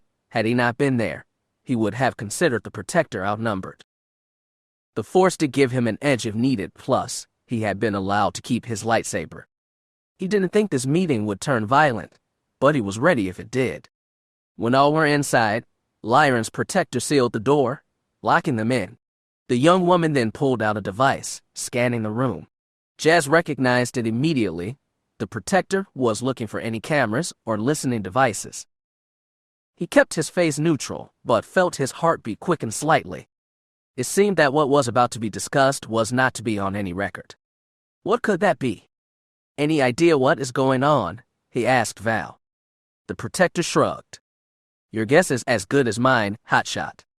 He leaned back and watched, patiently. Only when the High General's protector nodded did he begin. His face remained a cold mask, a killer's mask. He glared down at his niece. "You will abdicate your claim to the throne tomorrow." "The hell I will," she replied. His eyes narrowed. "This is not a game, you stupid little girl. Do you have any idea what is at stake? The very future of our world. Your mother was too blind to see it, which is why she needed to be removed." Val's eyes narrowed. "That sounds a bit like a confession to me," she said. "It is a point of fact," Lyran said. "Bantoon suffered in its isolation for far too long. It needed to be nudged out of its complacency, so that it could take its rightful place in the galactic community. So you sold our world to the Mining Guild." Ves snarled. "You murdered my parents and drove me into exile because you thought it was for the good of our people. Serving Bantoon was the goal that I was bred for, little one. I was chosen to take up the reins of power, chosen by your grandmother, may the gods keep her." "And what about your rightful queen?" Ves demanded. My rightful queen was Baela 7, your aunt. We were meant to rule together. Adira looked at him. Husband. She actually sounded hurt. We have done well, my love. You have done well, but it doesn't change the fact Baela should have been queen. Her death was not my mother's fault, Vess reminded him. The accident. It was no accident. Lyran rasped, my people showed me the report, the one that the matriarchy tried to bury. He clenched his fist in anger. The ship that crashed into the royal yacht that day was sabotaged. Your grandmother and aunt were murdered. The matriarchy tried to hide it, but I found it, the proof. They murdered our queen and her rightful heir. They were murdered by people that knew that they could control your parents, and now, through you, hope to seize back what I claimed, what was rightfully mine, and Baela's. Vess blinked. You have proof of this. It will be sent to you, so that you can see why I did what needed to be done. It was an ugly thing, but it was necessary. Both Val and Vess glared at him. Necessary, they said in unison. Yes, the High General said. You still don't understand what happened, do you? After the accident, the matriarchy was in chaos. So much blood was shed in dark corners. So many good and loyal people killed to protect those that arranged the death of your grandmother, your namesake. He shook his head. I bided my time for years, seeking the ones involved. And you never thought to tell the Queen, to tell the High General? Val asked. Tren would not have believed it any more than his wife. They would have both thought that I was making a play for the throne. He glared at Jas. And now, you come back, threatening all that we've built. The killers are still out there, Vess. Who's to say that this one is not one of them? Jas glared at him. I serve Vess and your people, High General. You would like to believe that, I'm sure, but the matter is far more complicated. He turned to Vess again. The killers are still loose, and you are foolish, child. You don't have the cunning to help our people. Those that support you only wish to get rid of me. Only I can guide us through the troubled waters that Bantoon now finds it. The mining guild, they are a necessary evil. I've used them to weaken the matriarchy, to give myself time to purge us of the enemies in our midst. Vess leaned back. She was considering what was being said, but did that really excuse the last 10 years? A kidnapping and multiple assassination attempts. Vess glared at her uncle again. This is your excuse. I make no excuses for defending our home. Vess snorted. That may be so, but you have not solidified your hold, have you? You remain without an heir. Your daughters never lived long enough to be your heir, and your son will never sit the throne. The matriarchs will not allow it. They will if you abdicate, he answered, if we stand together, and you renounce your claim to the throne. I will leave you in peace. Go back to Alderaan, live as a noble woman there, or come home as a matriarch, accept my rule, and why I did what needed to be done. Lyran shook his head. Do you think I wanted to slay your mother? We grew up together. She was like a sister to me. Adira looked shocked. Perhaps this was the first time she had heard her husband speak of this. Lyran, you wouldn't have. I had no choice. Love, he said, you must understand that. He looked around the room. All of you must understand that.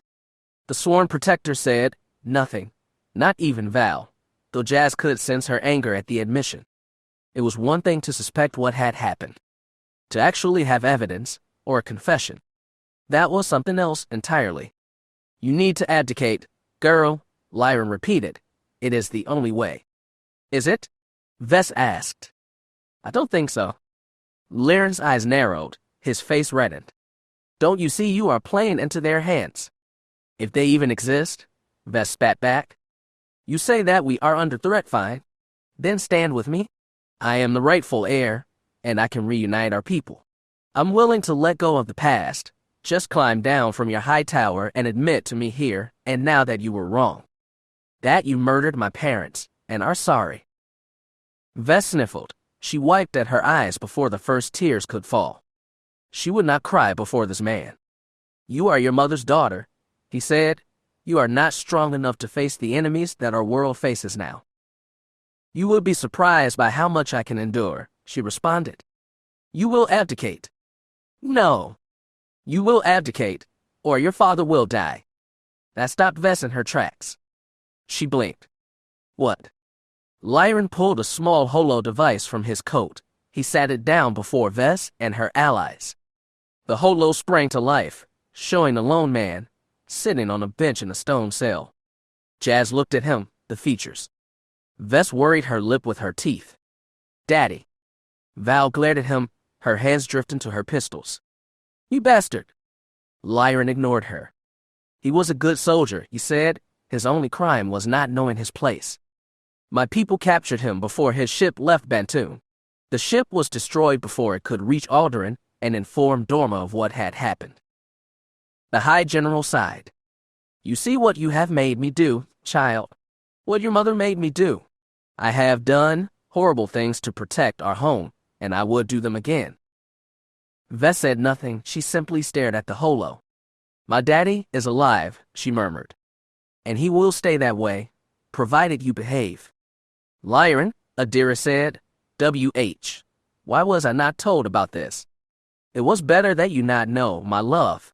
That way, the Jedi of the Republic would not catch you in a lie if any came asking about Trin. Again, he looked at Vesseria. Jas could sense the turmoil in her mind. Accept the terms of the mining guild, Visseria. Abdicate your claim to the throne.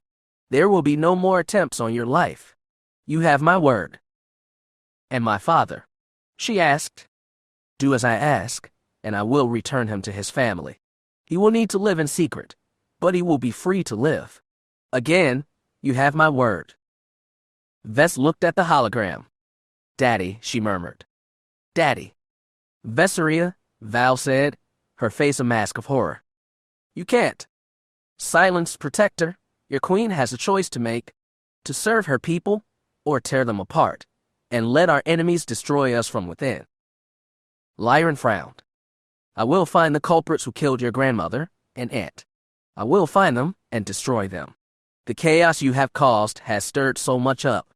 I'm so close now, so very close. He reached out and turned off the holo. The image of Vess' father vanished. See, you can't even think right now. You are your mother's daughter, too weak to do what needs to be done. Vess sniffled and wiped at her eyes. She took a shuddering breath. She let it out slowly. When she looked up, her eyes were cold and pitiless. She smirked. So, this was the game you had planned.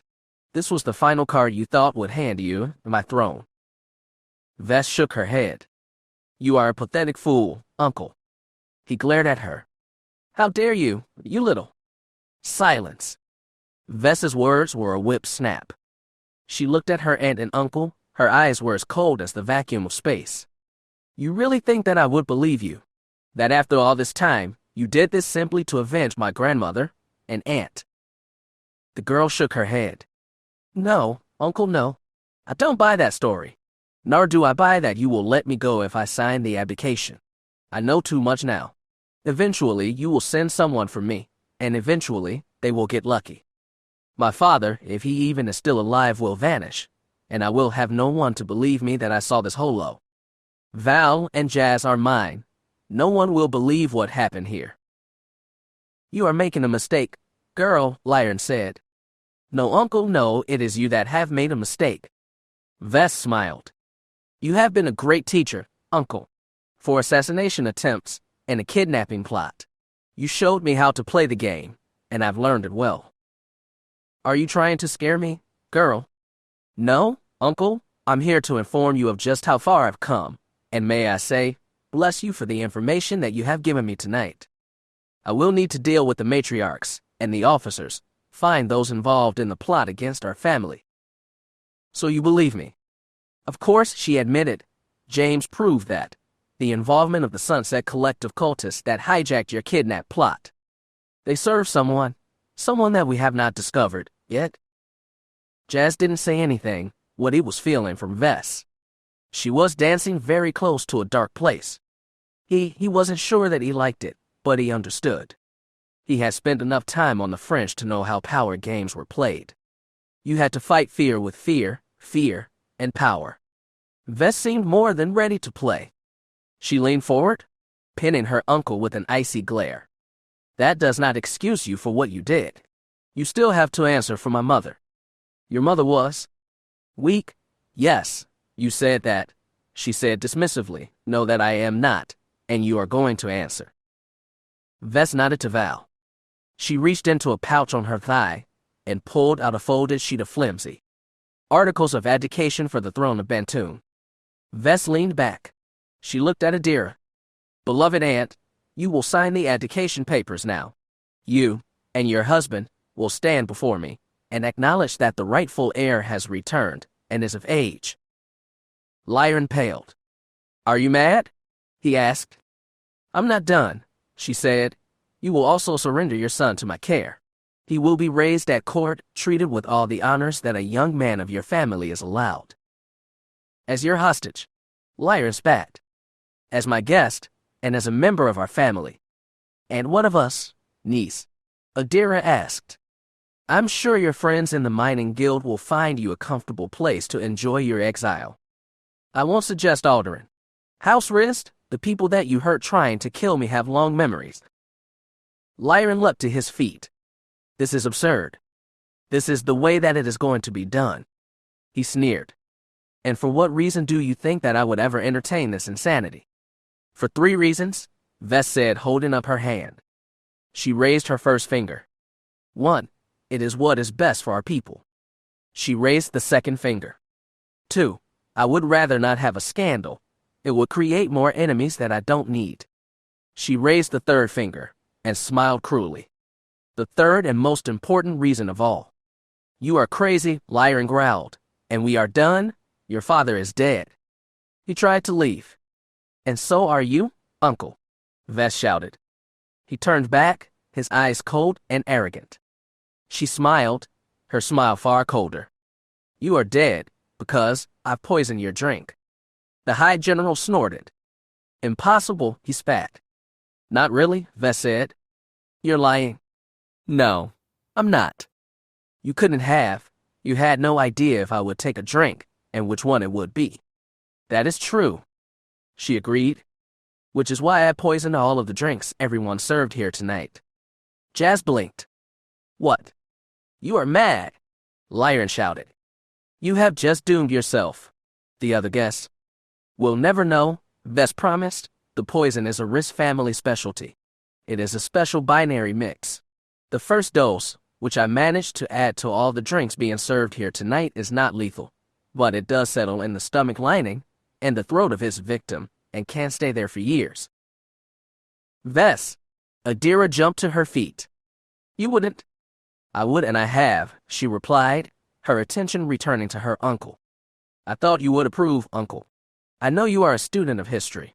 Poison was the weapon of choice during the days of the old city-states, and wasn't it Baela the Bold that poisoned the Revan governor, the sorcerer trusted to keep our people chained at Revan's feet? I will tell everyone what you have done, he shouted. You will not get away with this. Go ahead, the poison is not lethal without the second dose. I'm sure people will protest, but they won't push the issue, not after my allies distribute the antidote, an antidote that only House Rist possesses. Vess looked at Jas, her expression sad. He sighed. This is what you needed Mary for. Her place as a member of the Order, or rather former member. She nodded. I'm sorry that I couldn't tell you about this, love, but I thought you would try to talk me out of it. Jas nodded. He realized something. The toast on the folly, the one you insisted that everyone join in. The antidote, Vess answered. Coop, Rhonda, none of you had nothing to fear. I would never harm you. She turned back to her uncle. You on the other hand. His face reddened. You will never get away with this. Of course I will. You little... The Republic will not care, uncle. Trust me, I know. Vess laughed. These talks will end in a stalemate. Everyone will go home, but somewhere, someone, my allies on Bantoon will get the second dose to you and Aunt Adira. It is not a pretty way to go, uncle, trust me on that. You will both die without issue, and I will win by default. Vess stood up, she smiled. So tell me, uncle, tell me that I'm weak. Tell me that I'm my mother's daughter now. Tell me. It happened so fast. High General Lyron roared. He raised his arm, a small holdout blaster on a spring leapt from his sleeve. He aimed at Vest's head. Die, bitch! He was fast. Jas was faster. Snap hiss. His lightsaber was out and before Vest. Val leapt at Lyron's protector. She tried to reach the general, but Val cut her off. They traded blows, chops, and kicks. The blaster went off. Jas deflected it. It bounced back at its source. Lyron was hit and went skidding across the floor. Adira was on her feet. Lyron. You. Jas stood there, protecting his lover. Lyron lay on the ground gasping for breath, his coat blackened by the bolt, a shot at extreme close range. No one tried to rush the door, find out what had happened. This room was soundproof. Jas felt the life drain from the High General. He tried to rise twice, tried to reach his niece and kill her. He slumped forward as he died, gurgling on the floor. Behind him, the High General's protector froze, her eyes wide with shock. She pulled out her pistol. A protector that fails must fall, she said, putting her blaster to her head. Bam! The woman fell, her temple scorched by the blast that killed her, completing her final order. Silence fell over the room. Queen Adira's guard stood ready, but he didn't try to attack. His first concern was Adira, his mistress. She crawled over to her husband, sobbing pathetically. Vest stood over her. I'm sorry for your loss, Aunt Adira. The woman looked up, her makeup smeared with tears. How could you do this? How? She held her dead husband, sobbing. We were family. Vest almost laughed. You dare say that to me, after everything you heard here tonight? Family. She sighed. What you took from me, I can never get back. Jas watched Adira closely. Grief made people do stupid things, he knew that. Would she do something desperate, or would she be smart? She took a shuddering breath and looked at her niece. My son. He will not be harmed. The older woman wiped her eyes on her sleeve. Well, will I still need to go into exile? Vest frowned. With Lyron dead, she wasn't sure. We will discuss that. That is what this meeting was for, after all. Adira nodded. She was heartbroken, broken too. Yet, she was still an Astillo. Still a daughter of queens. She shook her head. I need a stylist, she said, rising to her feet. Val retrieved one for her. She took another breath, stifling her sobs. She looked down at the paper, the end of this cruel game. Adira, soon to be former queen of Bantoon, sighed. I'm ready, she promised. Where do I sign? Chapter 39. The High General is dead. Baron Hudlow leaned back in his chair, his features disappearing into the shadows of his high back. All but his smile, his white teeth shone in the dim lighting. Long live the High General. Jas shifted his feet. When the old man had requested an audience, he had been unsure what to expect. I'm afraid that title would be wasted on me, he informed the Baron. I'm a man of peace, not war. The Baron was not thrown. He laughed lightly. A High Castellan, then? Our queen will have use of that, as well. The old man's quarters and camp nest were at the heart of the asteroid. Given his place among the nobility, Jas had expected more of the former merchant-turned-noble's quarters. Most of the furniture had been removed from the main chamber, leaving only 2 chairs, a single small table, and a lighting element that simulated a fireplace. The screens that showed the swirling nebula beyond camp nest had been deactivated, plunging the room into shadow. The Baron, perhaps noticing Jas looking around, shrugged. I spent many years on the move, never really grew attached to things. In most avenues of my life, I consider myself a minimalist. As for the lighting, well, I've never really been comfortable in bright light. Interesting, Jas said. For a man living on a tropical world, I'm sure the sun shines brightly on Bantoon, on most days anyway. True, but twilights and evenings are some of the most beautiful that I have ever seen, and the reason why I have chosen to make it my home in these latter years of my life. Hudlow gestured towards the chair, next to him. Please be seated, Sir Jas. I think we have matters that should be discussed. Jas Dar Bynn sat, if only to be polite. Of all the coterie that made up the royal court of Bantoon, this man fascinated him the most. His behavior was different from the many nobles that had passed through Viseria's newly forming court. After her uncle's suicide, Hudlow had been one of the first to bend the knee to the new queen. While others had questioned Lyron's confession and self-execution, he had not. When Adira had signed the abdication, he had not said a word. He had simply approached before any other and knelt. After that, he had slipped into the background, letting the other matriarchs and advisors come forward, and as the negotiations continued, had stayed mostly out of the public eye. For a week now, the negotiations had gone on here at Camp Nest, not to debate a succession, but to accelerate the transition from one queen to another. Adira had done everything to aid in that transition. The former queen now hoped to avoid exile, so that she would at least have a chance to visit with her son and enjoy the world she had known all her life. Lyron's death had softened Vest's resolve on that point. She was determined to prove her strength, but with the High General's death, Adira, once Adira too, had lost most of her political allies and strength. Her aunt would still need to be watched when they returned home, but she no longer saw the need to try and separate her from their home world, not as long as she held the woman's son. As Vest had said, it was not revenge she sought, but justice. Showing such a mercy was also a smart political move. The former queen's diehard supporters would have to second-guess any moves against this area and her new court. That gave her time either to sway them to her side or simply eliminate them. Either action would be viable in these troubling times. The transition also meant that Jas had not seen much of his lover, not since the abdication. The new queen had much to do, and was working hard to do it. Jas had barely gotten to see Vest since it had begun. She was surrounded by nobles and courtiers now. Everyone was vying for her attention, and with Val at her side, she did her best to tend to each of them in turn. She had no time for lovers, not at that moment, but things would slow down, and she would return to him. She had to. Much was expected of her in her personal life, as well.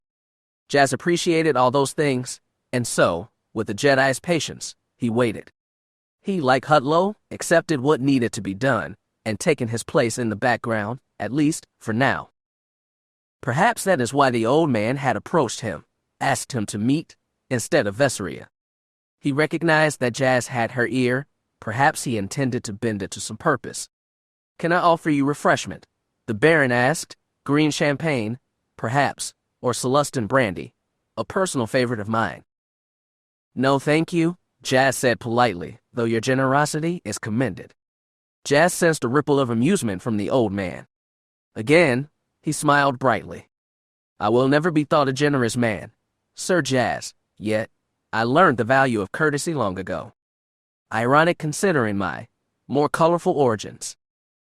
Jas smiled now. It sounded like the old man wished to speak more about his history, what had brought him to Bantoon in the first place, perhaps. He was most interested in hearing that story. Val knew only the story the sworn protectors knew, and Vest knew even less.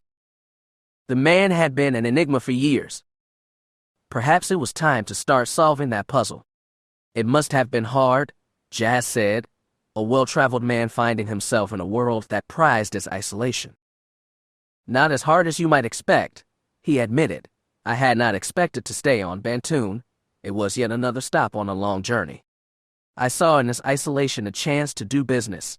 What I found was something far more valuable, and to my liking, so I decided to remain even after my ship was repaired and ready to leave." Jas nodded. Through Vest he had begun to see the wonders of Bantoon himself, places he wanted to visit, things he wished to try. He could understand the Baron's reasons, or at least, started to. The acceptance of the nobles probably didn't hurt either, I wager. The old man waved his hand dismissively.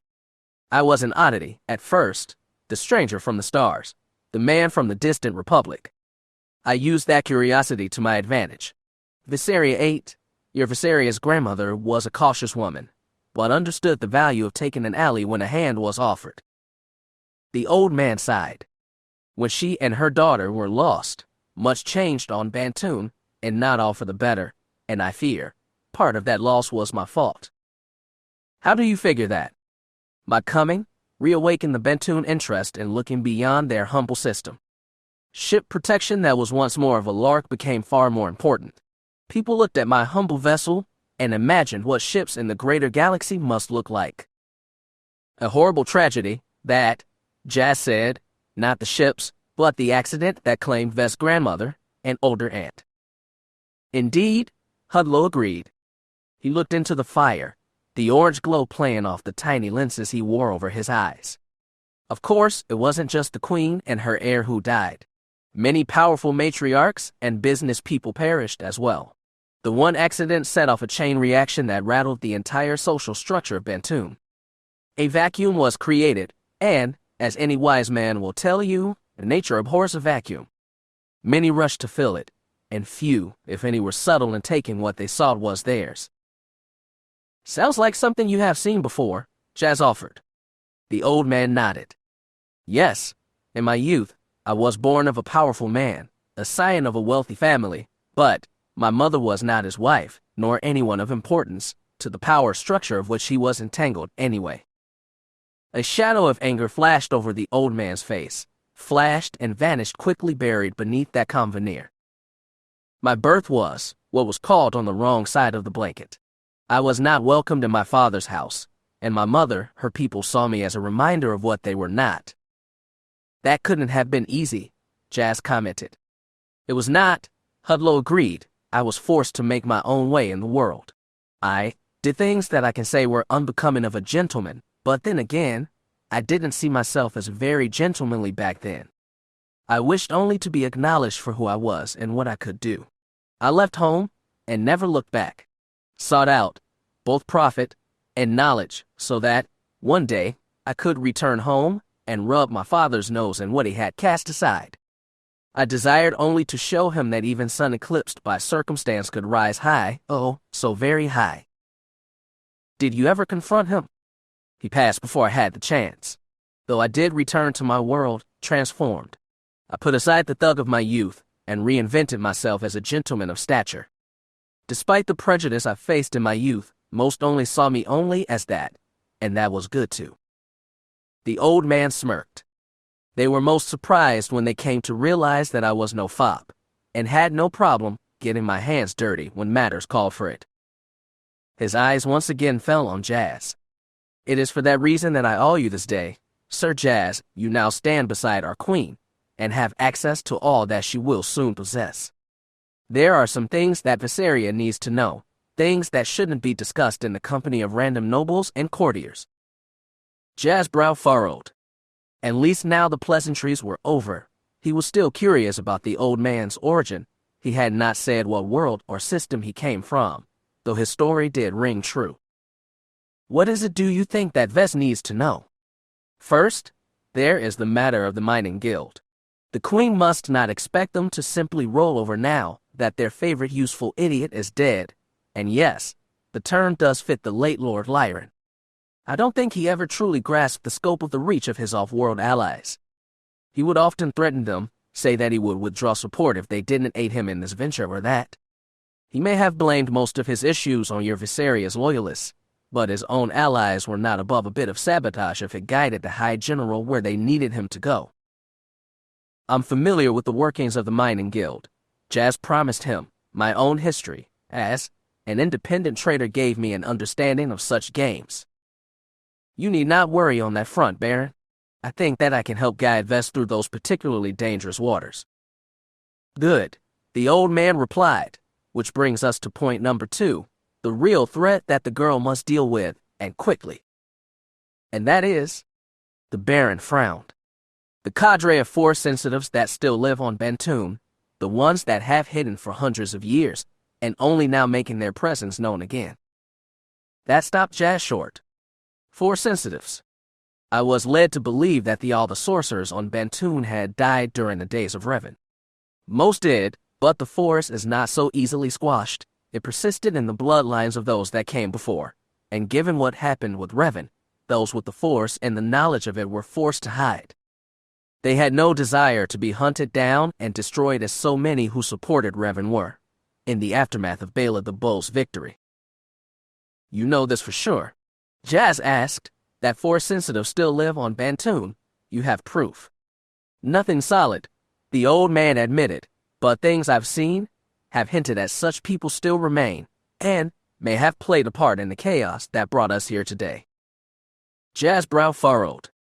You think these Force-sensitives aided Lyran against Vest's mother, and perhaps caused the accident that claimed her grandmother, and so many others?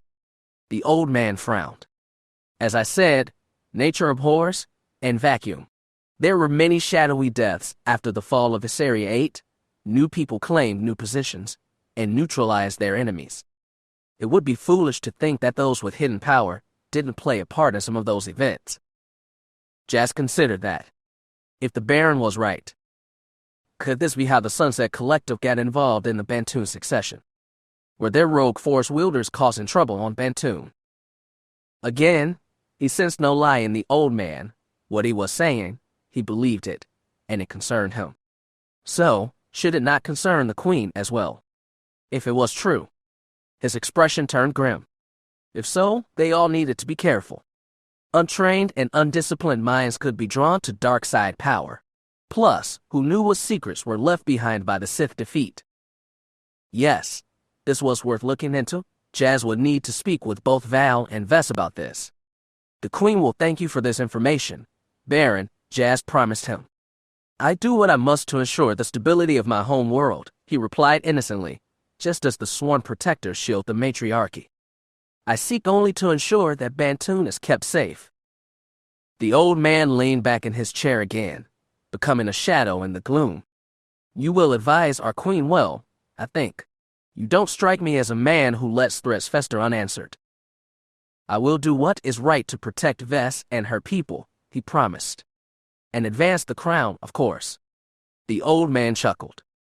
Viseria will need more from you than just your courage and your lightsaber. If you seek to stand beside the Queen, to be more than a mere advisor, the matriarchs will expect you to perform certain duties to ensure that the bloodline of House Istillo continues. Jas fought down a blush. I am aware of what is expected of me on that front, Baron. All I can say is, I will do my duty to Vess on that matter. Should she choose to stay with me, I will do everything in my power to make her success as fruitful as the matriarchs would expect. Good, the Baron said. Then, it seems that we understand each other, and both can accept what will happen when we leave this place and Viseria returns to Bantoon. It does sound that we will be very busy, Baron, Jas said, rising and offering a slight bow. It is good to know that the Queen has such men as you in her corner, direct men. The old man snorted with amusement. I shall do my best not to disappoint our young Queen. Agreed, Jas answered. Me too. So you believe him? I don't think we really have a choice. Love, Jas responded as Vess continued her changing in the next room. Jas looked around her quarters. Like all the VIP suites here at Camp Nest, it seemed designed to cater to those of the most exquisite tastes. Jas could live in that world, when he needed to, or at the very least, blend it. Vess took to it like a waterfowl to a pond. It amazed him how easily she moved about the elite, but at the same time, with him, seemed so pragmatic and realistic. If she stayed that course, she would be a great queen, and it was now his task to make sure she did.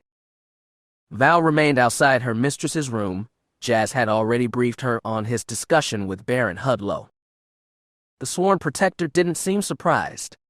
It is said, Jas, she had said, that the bulk of the sorcerers and knights that were lost during the Reeven Wars had all been born to the highest of noble families. The protector's eyes narrowed. If anyone could have hidden any survivors, not only from the Reeven, but from Bela's hunters, it is them. Most matriarchs wouldn't have liked the thought of losing powerful family members, suspected of being in league with the invaders or not. The noble houses are secretive and strong, and they protect their secrets like a Hutt grasps at his credits. So you think it is possible? More than possible, I'm saying pretty damn likely. It was with that opinion in mind that Jas took the warning to Viseria. The Queen had needed to know, and besides, Jas smiled slightly. This finally gave him a chance to see her, apart from all the advisors and nobles fluttering around her. He had needed this. He had missed her. If these people exist, Vess continued from the other side of the door, do you think that makes them enemies? Do you believe what the Baron said about Lyran and my grandmother? I prefer not to make any snap judgments, he replied. All we have is speculation at this point. If there are Force sensitives hiding among your nobles, we will need to be careful. Who knows how they will react with the sudden changes that have occurred here? A wise decision, Vess agreed. Yeah, Jas said, crossing his arms. Now that they finally had a chance to speak privately, he wanted to clear something up. It had been bothering him since the death of the High General. Vess. Yeah.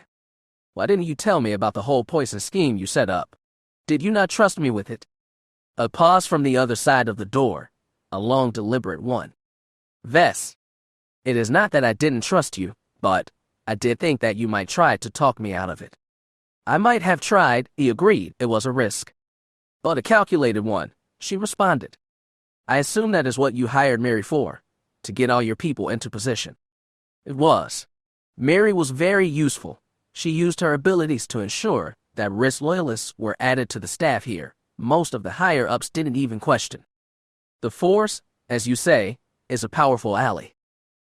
Jas nodded. So, Mary mind-tricked the people running Camp Nest into giving in to risk agents. Mary also arranged for samples of the second half of the poison to be smuggled onto Bantoon and given to those that would help me, if it was needed. Vess laughed lightly.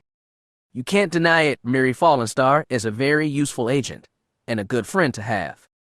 I won't deny that, he agreed, his tone cool. Again, another pause. You are mad at me. No, just...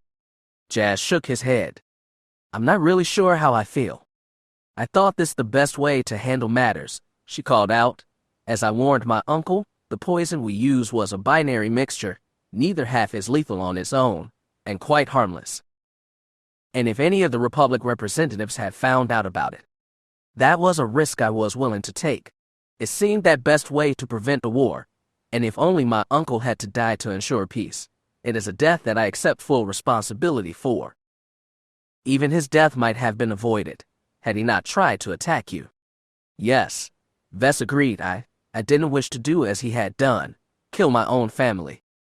He did horrible things, and I would have shed no tears had he been tried, convicted, and executed, but he was still family. And what of your father? Jas asked. Did Adira know anything about him? How you might free him, if he is still alive? Honoria and Charis are looking into the matter. The former seeks her former High General while Charis hopes to find her brother. Vess paused again. I wish them well. I hope that it is true, Jas. It would be good to see my father again. Yet, you remain skeptical, Jas said. He could sense that even without the Force. I mourned my father once. I dealt with that loss and pain. If this is just another game set up by my enemies, they will wish they never played it. Jas said nothing. Again, there it was. The queen that Vess would be shining through. A leader required to inspire a bit of fear in her followers. They needed to be wary of her wrath if awakened. Yet, that wrath didn't have to be the only thing there was. Vess had been very open-handed with the matriarch she had met, at least, that is what he observed. If the girl followed this course, she would not only be feared but loved as well. He wished her well in these endeavors. Danmit. James turned. Vess. It is okay, she called out, but then, seemed to reconsider. James? Could you come in here please? I need help with something. He didn't hesitate, he walked up to the door, and opened it without reservation. Seeing her standing there, he stopped in his tracks. His throat growing dry almost immediately. She stood behind a silken curtain, her features only just visible. A tantalizing sight of bare skin, and blonde hair. He said, trying to get his brain to reboot. You, needed something. She giggled. I've just realized how much I've been ignoring you, lately. I thought maybe it was time to end that. You have been busy, he reminded her. You still have so much to do before these talks end tomorrow. True, she agreed, and I'm grateful for your patience. Some men might not have understood how distracting this has all been. He went to move forward, but she stopped him with a raised hand. Shut the door, please. He smiled and did as he was asked. A queen's will should be obeyed, after all. She picked up a data pad, and entered some commands. He waited for her to finish. Again, that slight giggle. My meeting with this evening has been cancelled. I will convene and speak with the matriarchs after the closing ceremonies, tomorrow, perhaps even on Bantoon. They are not going to be insulted, are they? You need all the support you can get right now. They may be disappointed, but insulted, no. Right now, I'm riding a high of success and everyone is wishing to please me first. I should make the best of that, James, don't you think? He nodded. From what he was feeling through the Force, she was not thinking about meetings and matriarchs at that moment. He felt his entire body warm, the Force calling out between them. Pleasing you should be important, he agreed, finally stepping farther into the room. He glimpsed her through the curtain as she stepped back, a frown miring her pretty face.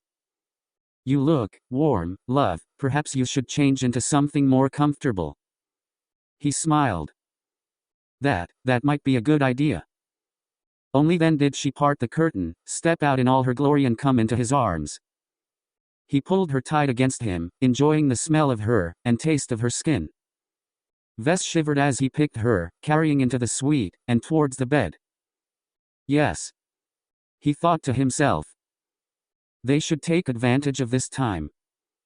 Time to please a queen, and himself as well. And now, he thought, as he lay her down on the bed, stepped back and began to undress. We have the full evening to do so. All thoughts of barons and matriarchs were gone. Tonight was for them. And as for pleasing the queen, he wasn't worried. He believed he had that covered. It had worked out well in the past, and would so again. And again. The conference ended with little fanfare. Both the Jedi and the representatives of the Senate welcomed Viseria 9 to her throne, and her place among the galactic community. The mining guild had pledged to continue their meetings with the young queen soon. Perhaps hoping that Vess would not recall their senator and choose one of her own, one to serve her people best.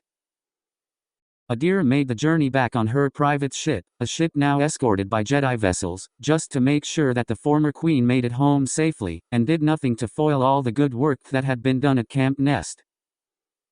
As for High General Lyran, his body was returned to Bantoon for a full state funeral, an act of honor for a man that had served his world so long and well. James had questioned that at first, but Vess assured him of the wisdom. The move would please the military officers whose support that Lyran had enjoyed. Keeping them quiet was the first step, later the Queen would need to decide on who to keep or remove. As for Vess and James, they remained at each other's side. No doubt the Jedi wondered about that, but said nothing. As an acolyte, James had far more autonomy than a regular member of the Order. Both the Trace Eli and Jas Dar Bynn had seen them off. What his brother thought about what had happened during the talks, James couldn't say. As always, Jas kept his counsel. Master Trace seemed pleased though, and James had thought he caught a conspiratorial wink between the Bothan and the new queen. Had she known about the poison thing? It was possible. A Bothan's grasp on politics was a bit different than most, even a Jedi. Master Trace might even have agreed with the plan. As for the poison, Vess agents among the staff made sure that the antidote was added to the food and water of the gathering, thus ending any threat, with no one else as the wiser. The politicians and nobles all returned home with no knowledge of the blade that Vess could have brought down on their heads. 2 weeks later, a coronation had occurred on Bantoon, welcoming Viseria 9 into the seat of her mother and forebears. James remained at her side, though the two had not formally wed, not yet.